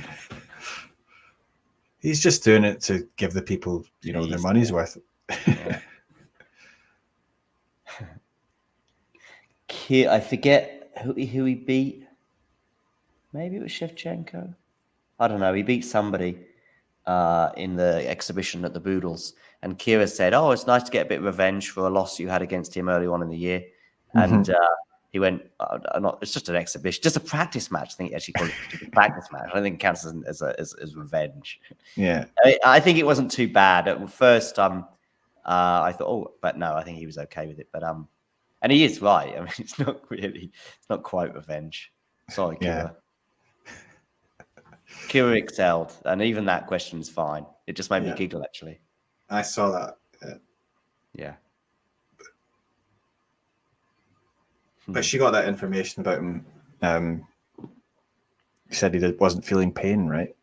Yeah, right. Which I think he's repeated since, actually. I think he would have then had a pre-Wimbledon press conference where he repeated that. Right. So, is this Raducanu's moment? 2-3, Zarazua is serving.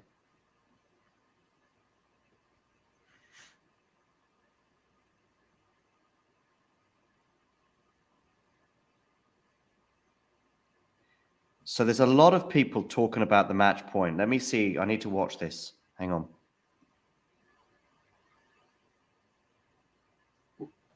Which match point? And which match?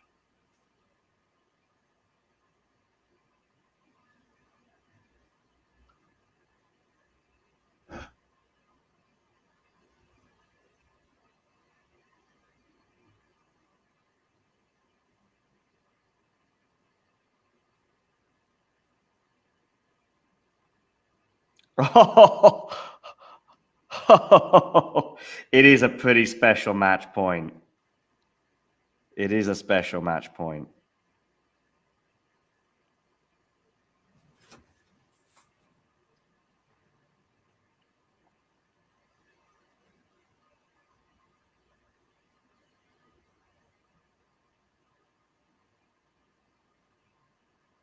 This is the Lloyd Harris match point against Mickelson, where he's just being pushed left, right, center, into the net, all sorts of different places on the court, but wow.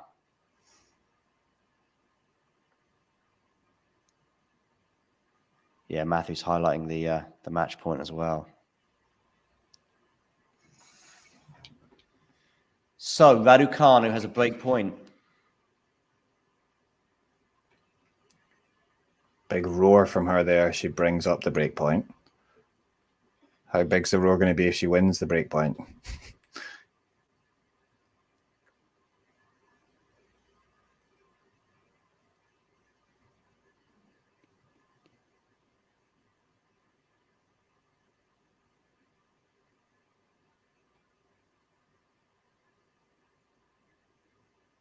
Yeah, Zarazua sends it long. Yeah. So she's got the break, 4-2. Remember, she was in exactly the same position in the first set, and she let that lead slip, having to get over the line via a tie break. Regarding the pro Lloyd thing, maybe it's just he's a bit older and he's been on the scene a bit longer, and maybe there's a, I think there is a South African community in London for sure, and maybe they hogged that court today. Also coming from 2 sets down. And he's got a bit of personality. But I like both players, actually. I don't have a preference between... No offense, Lloyd. I know you're a friend of the show, and Alex has not officially reached that level yet.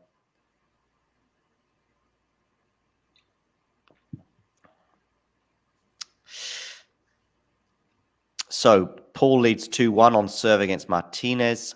Cazot has held serve, which is saying something, because I think he's been under pressure a couple of times on his serve against Berg, so that's 2-2 in the 5th.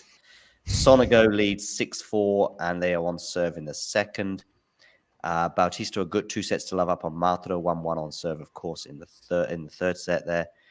And Ofner and Vukic are on serve in the 5th, but Vukic is having to stave off potentially a break point here. Advantage to the Austrian. Nagal Kecmanovic just getting underway. Purcell Virtanen remain on serve.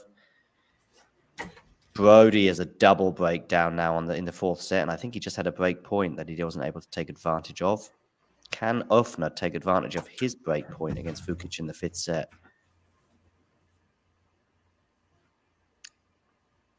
Raducanu comes into the net, and you'll see some more of her net prowess is about to come your way, Eddie.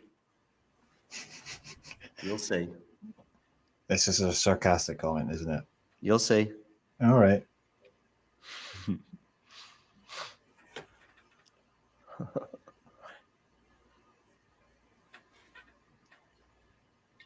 Good serve. Oh. 30% of net points won today. That feels quite generous. Yeah.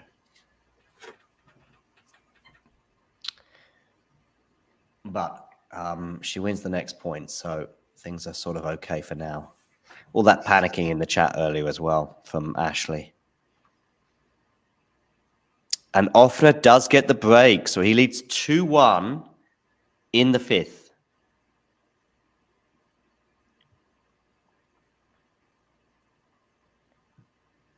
Anything else? Well, it's good for my bracket because I'm pretty sure I chose Ofner there. I don't remember. I think I was so torn with that one. I might have gone Ofner in the end. I think I went Kecmanovic over Nagal. I definitely went Tommy Paul over Martinez. Pretty sure I went for Bergs over Cazot. I definitely went for Sonego over Navoni.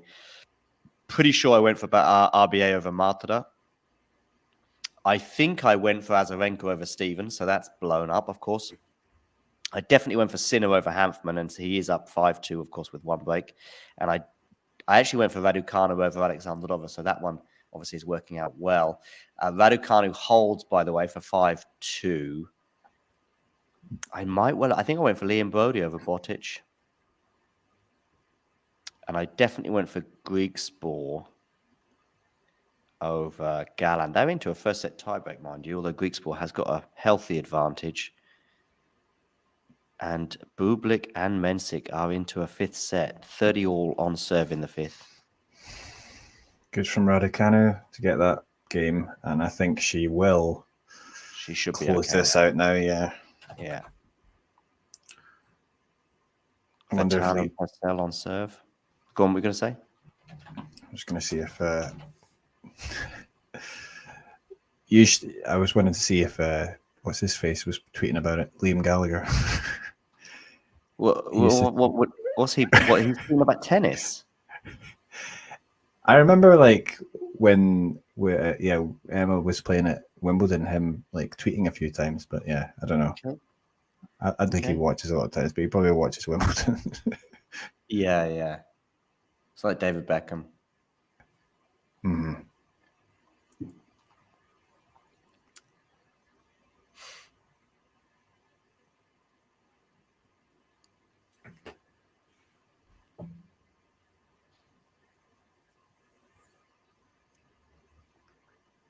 So Ashley had a big bet on Emma, I think, but I didn't quite understand over 13 games because I didn't know you could bet on someone getting over a certain amount of games. So if she wins 7-6, 6-2, has that got the 13 games you need, or does she need to go to a third set? I don't know. Don't understand. But if it's just simply to bet on Raducanu winning, then you should be good. I think Sonego, no, it's not up a break, not yet. No, 4-3, but it's on serve. I think I've got Sonego getting to the third or the fourth round. Oh yeah. I mean, he got the best seed basically. Mm-hmm. Yeah, for sure. I might even have him in the fourth. Oh, that's a nice drop shot from Zarazua. I've seen her do a few horrible ones at various points that Emma wasn't always able to punish her on. I've seen some horrible slices from Zarazua as well that had sort of more height than Peter Crouch on them. And just set up nicely for Emma to hit a nice forehand from.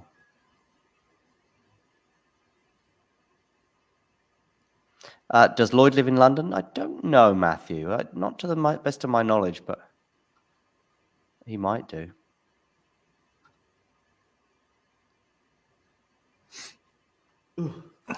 I wouldn't say this fills me with a great deal of confidence about Emma making the second week, which is something I predicted. Yeah. There's going to be much tougher assignments to come.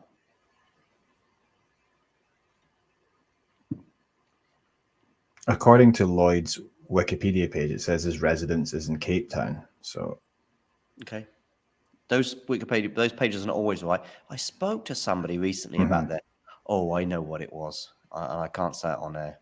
I had to cut this. I did an interview recently. The audience now are going to be quite annoyed because I'm not going to say what it was, but I did an interview recently. I had to cut like about 60 seconds of it because I trusted Wikipedia on something, and it was it was wrong. It was about a relationship status of a player, and I mentioned their partner, like going, "Oh, do you exchange notes and chat and stuff?" We're not together anymore. Oh, okay. I'll cut that bit out. It was fine. It was fine. The player was okay. It was just yeah. Oh, here we go. Some moonballs. But don't moonball. This time it was a moonball from Zarazua.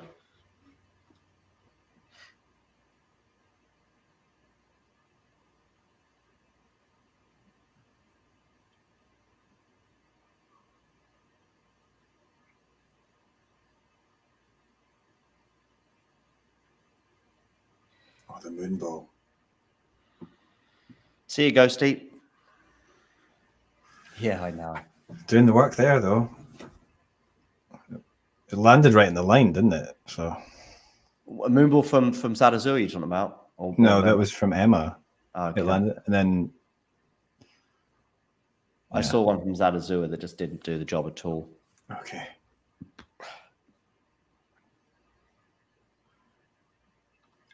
Sumit Nagal. Has he started yet? Just getting underway now against Kecmanovic yet. Martinez and Paula are on serve. I really don't see anything other than a poor win there and a reasonably comfortable one. Cazot again has got break points to save. It feels like that's been a constant throughout this fifth set. Sinners won the first set 6-3.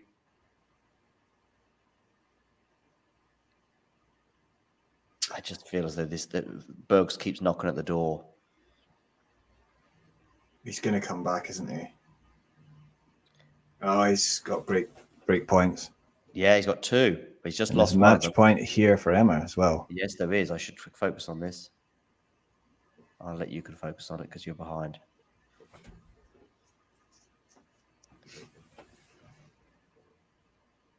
I can tell you now, the point is still not over. Second serve to Zarazua. Yeah, you've got to rally. You've got to rally to enjoy. I don't know if enjoy is the right word because there's a bit of pushing. Pretty good return. Forehand battle here. Oh.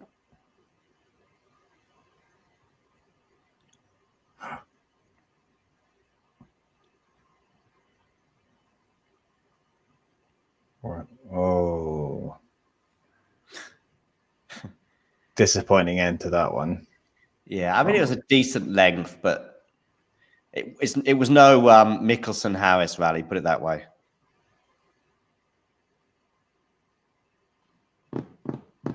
And by the way, Cazot has saved those 2 break points and he's now got game point. Bublik has 3 break points, though. Okay.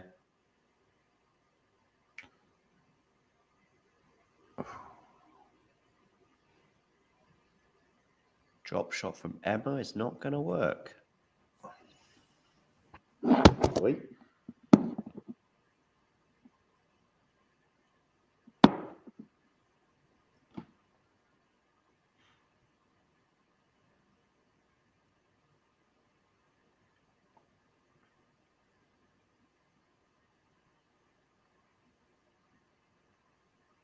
Yeah, just too heavy, but it was well finished from Zarazua. Yeah, she did finish it nicely, yeah. Nagal playing Kecmanovic apparently is the first time in 5 years there's been an Indian man in the men's singles here at Wimbledon or so.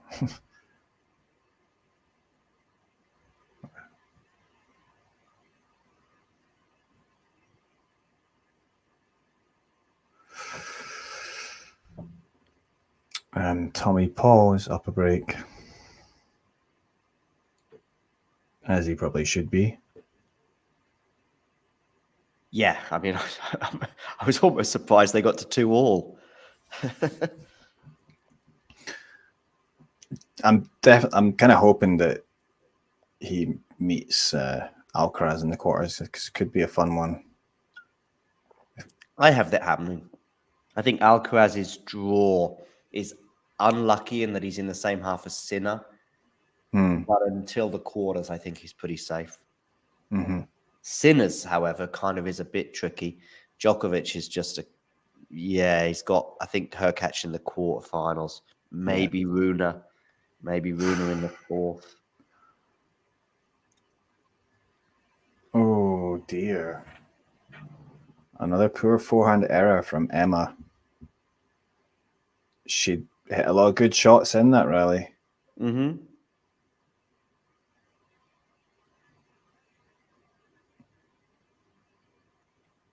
19 shots it was. And Bublik is up a break in that final set. So another comeback on the cards.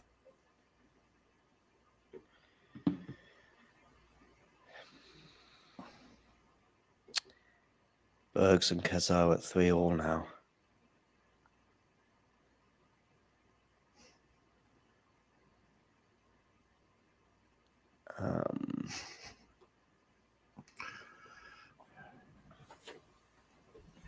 Guys, it might finish 6-2, but it's been a hard work for it. You know. Yeah, it's been a bit of a slog, hasn't it?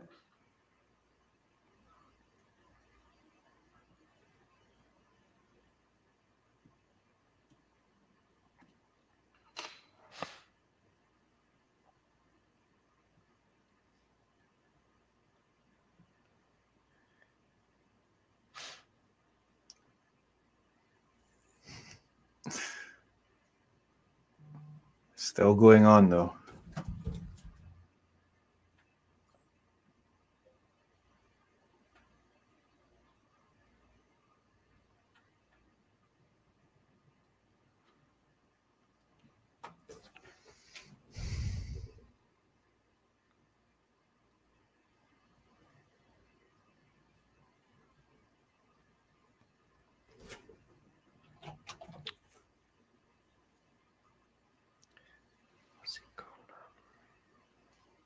Yeah, so 6-3. No, 5-3, but Yeah, she's obviously going for the 6-3, yeah.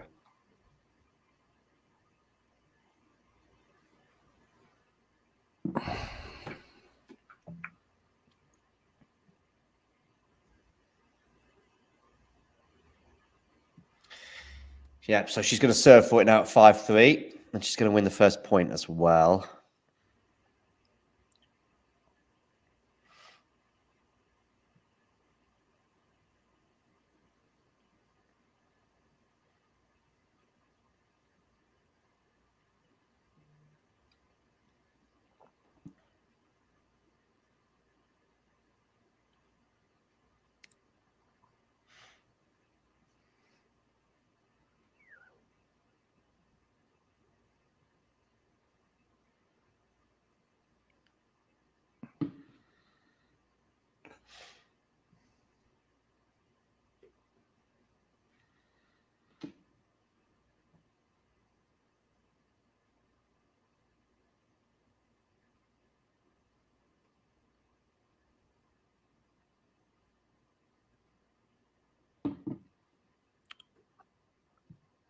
good serve down the tee from Emma.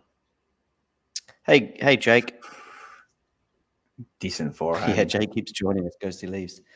Sorry, Eddie, what do you say? Oh, just watching Emma's point there. It was a good point from her.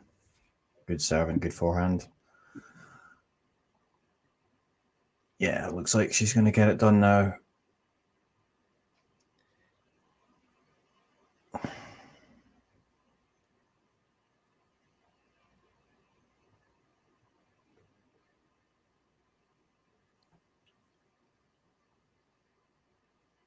Oh, this is a nice point. This is a nice point from both players. Point of the match. I mean, it's no Harris Mickelson point, but that's going to be the benchmark for the rest of the tournament. Slice. Backhand slice, backhand slice. Emma backhand. Drop shot. Oh! Emma gets nice, there. right? Finished off. Yeah, very nice. Yeah. And the crowd are on their feet.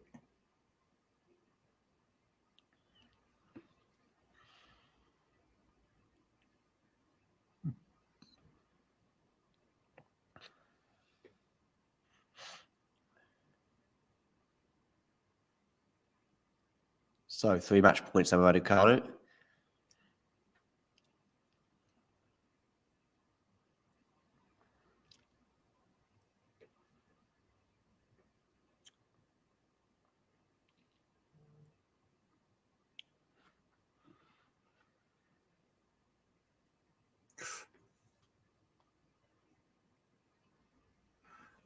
That goes out. So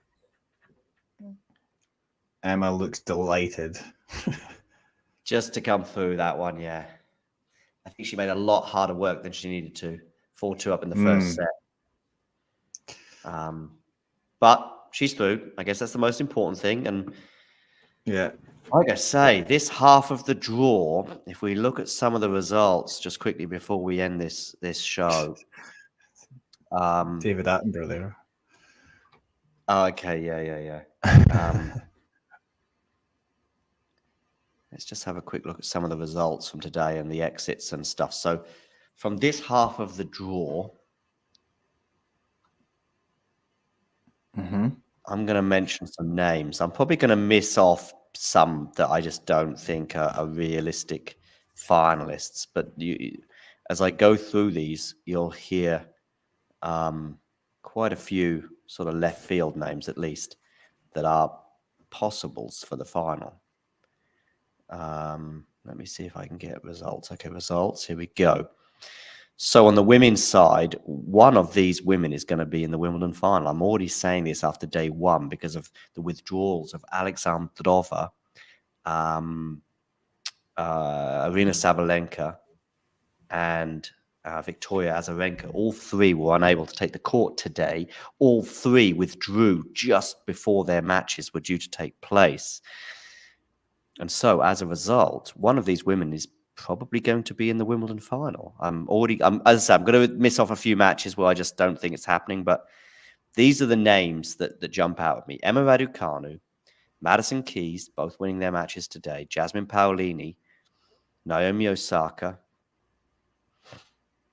Marta Kostyuk, Donna Vekic,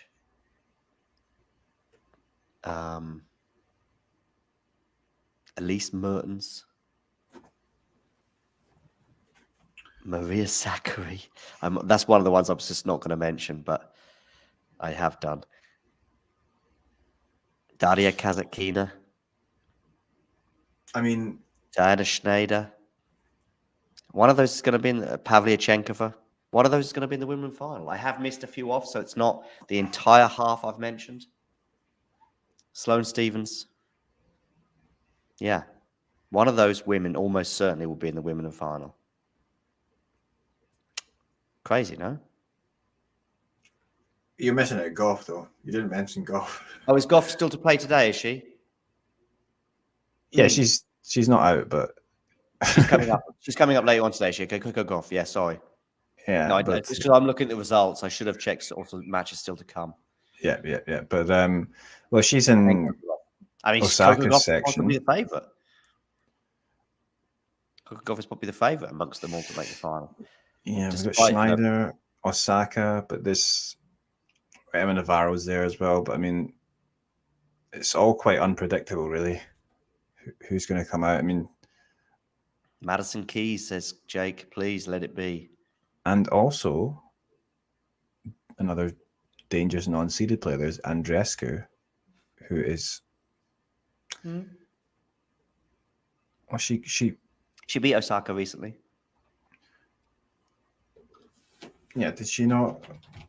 Wait, I can't remember. Did she win the title? No, she lost in the final, didn't she? To some son of her. Yeah, but it was a good run for her. Yeah.